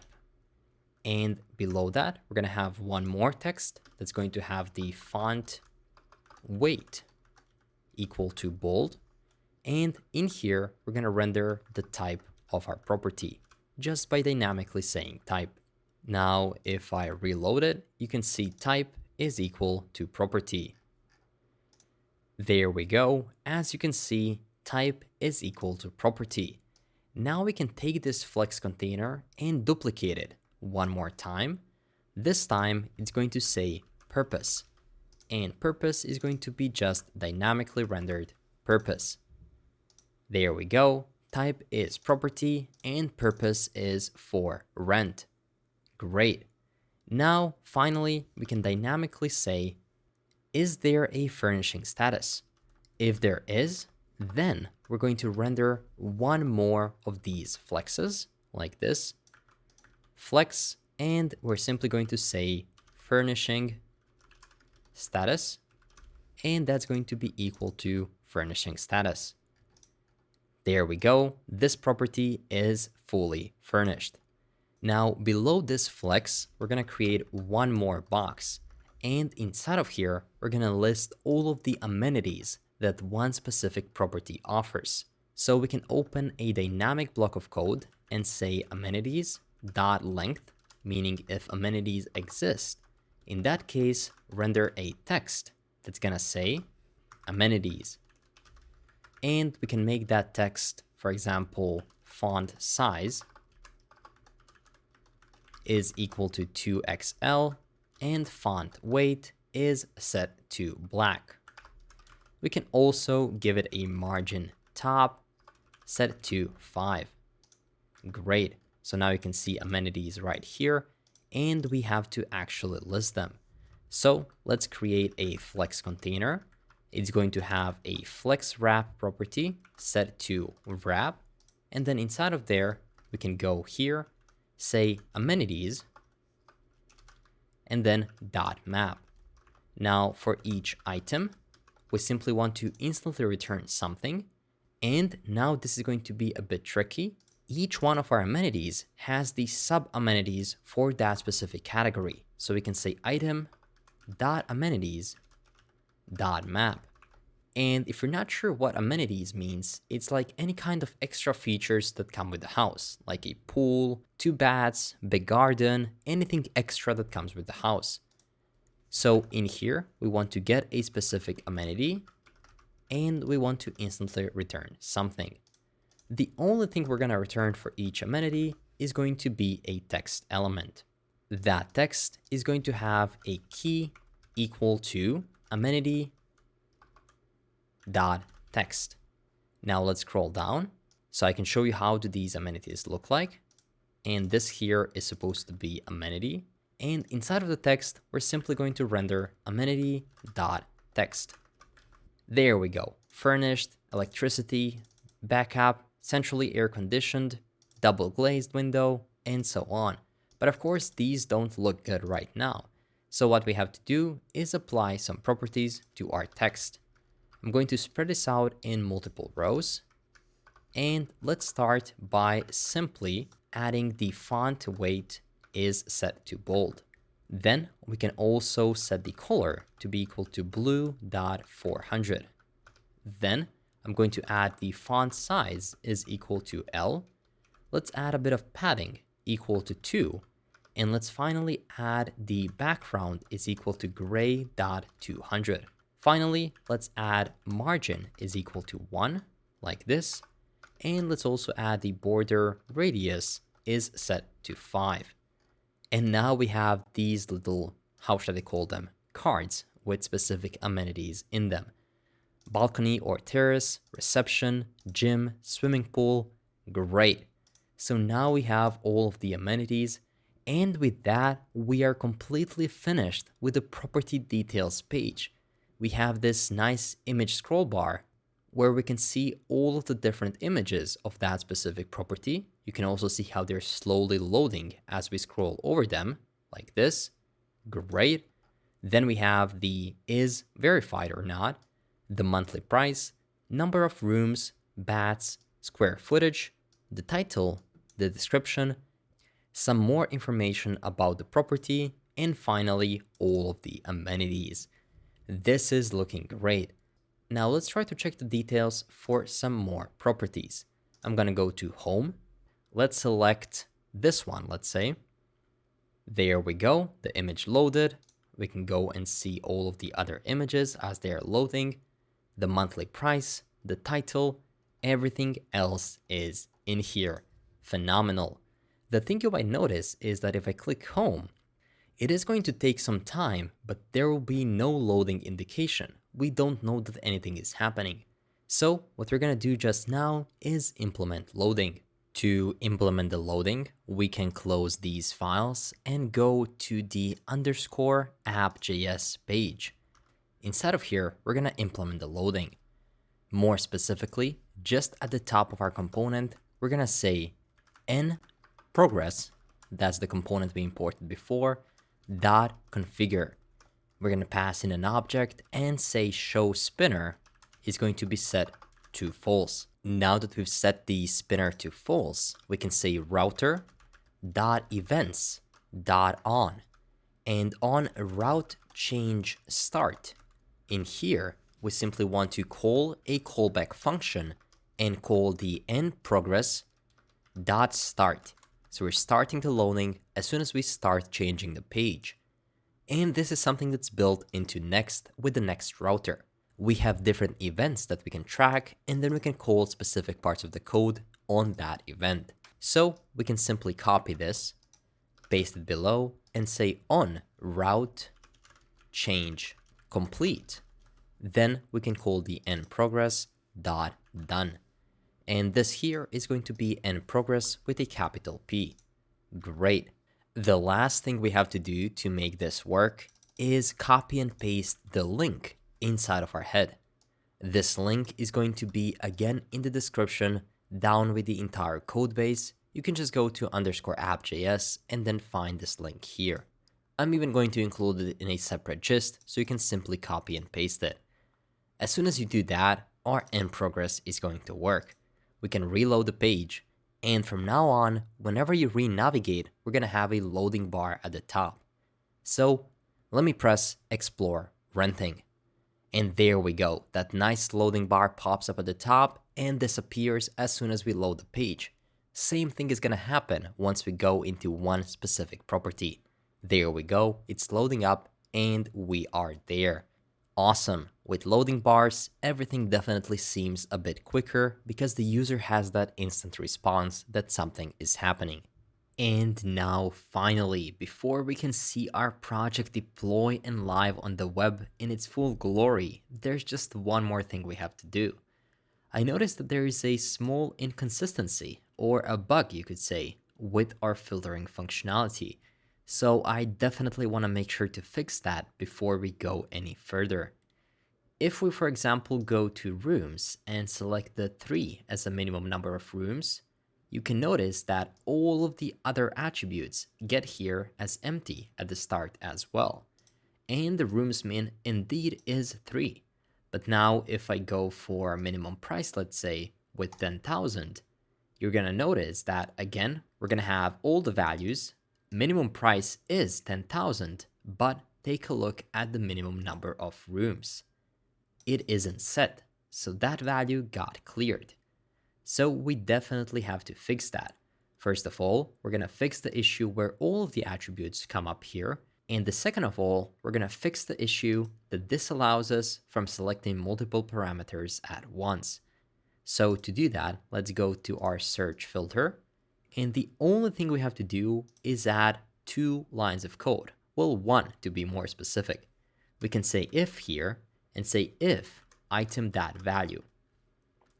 So we are checking if there is a specific item right here that we want to add to our query. We're not adding all of them, only the ones there is the value for. And we're going to say filter values question mark dot and then item dot name. So with this, we're definitely make sure that there is a value in the value that we're trying to set. I just cleared our URL and we're back on search. I'll try to add the minimum number of rooms, let's say 5.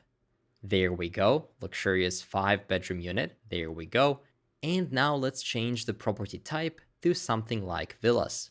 As you can notice, room minimum is 5 and category external ID is 3. And there we go, we can indeed see villas with more than 5 rooms. We can now add another parameter, for example, max price, let's go with 700,000. And there we go. This parameter is applied, but none of the others are. Great. With that, we've fixed that issue. Now the last step of our process is to actually deploy this project on the web. This is a Next.js application, and it is a bit slow. If we click right here, you're going to notice this does take some time, but as soon as we deploy it, it's going to be lightning fast. So let's go ahead and do that. To deploy our Next.js application, we're going to use Vercel. Vercel usually works wonderfully with Next.js application because Vercel actually owns Next.js, so they've made the process incredibly simple. The only thing you have to do to deploy our app is go to vercel.com and then click Start Deploying. In here, you'll be able to continue with your GitHub, and right here, you should be able to find your Git repository. This is not the one we're talking about because I still haven't deployed the project we've been working on. So I'm going to show you how to do that from scratch. Let's go to View and then Terminal. Let's stop it from running by pressing Ctrl+C and then Y. We can clear the console. Now we have to go to GitHub and create a new repository. On GitHub, make sure to go to the top right and click New Repository. There, type the name of your project. I'm going to say JSM_real estate. And I'm simply going to put it as public and create repository. Then we can simply follow along the commands. I'll press git init. Then we're going to do git add dot, which is going to add everything to our GitHub repository. Then we can copy this command, git commit -m first commit. Finally, we can branch to the main branch. We can do git remote add origin for this specific repository. And finally, git push u origin master. With that, our code is going to be pushed to our newly created repository. Now we can go here, and as you can see, JSM real estate just now. Vercel immediately recognized it. Finally, we're going to click import. We can choose the name for our project, the root directory, and simply click deploy. This process is going to take about a minute, and then we'll be right back. And there we go. Congratulations. We can click right here and finally click visit to open up our project. I'm going to expand this, and in its full glory, we can see all of the rental homes and also properties that we can buy. Let's go ahead and check out Explore Buying. There we go. It loaded quickly. We can play with some filters here, and we can also check out the property details for one specific property. It loaded incredibly quickly, and we are ready to explore the images and potentially buy this property. That's great. This one is definitely looking good. Let's go back and let's try to do some more filtering to see if everything really works. Let's go for properties for sale. Let's try checking for the property type of something like penthouses. And there we go. Looks like there are just 2, but that's enough for us. Let's go to villas. There are more villas here. They loaded quickly and everything is looking great. And I need to mention, as soon as you go back to something, like if I go back to search now, search is going to load up incredibly quickly because Next.js caches everything, all the images. So if I click home here, take a look at this. Incredibly quickly. Didn't even load. So our application is now fully done. To create this application, we use Chakra UI, but we wouldn't be able to create any of this without the data we've been fetching. All the data that you can see on our page has been fetched from RapidAPI. They offer hundreds of thousands of interesting APIs that you can work with, from flight data, SMSs, translations, city data, real estate, you name it, they have it. In this case, we use the United Arab Emirates Real Estate API to get property lists, property details, and even autocomplete. Now that you know how to use this one, definitely make sure to browse their marketplace and try a few APIs on your own. Again, the link is going to be down in the description. Thank you so much for watching, and I'll see you in the next one.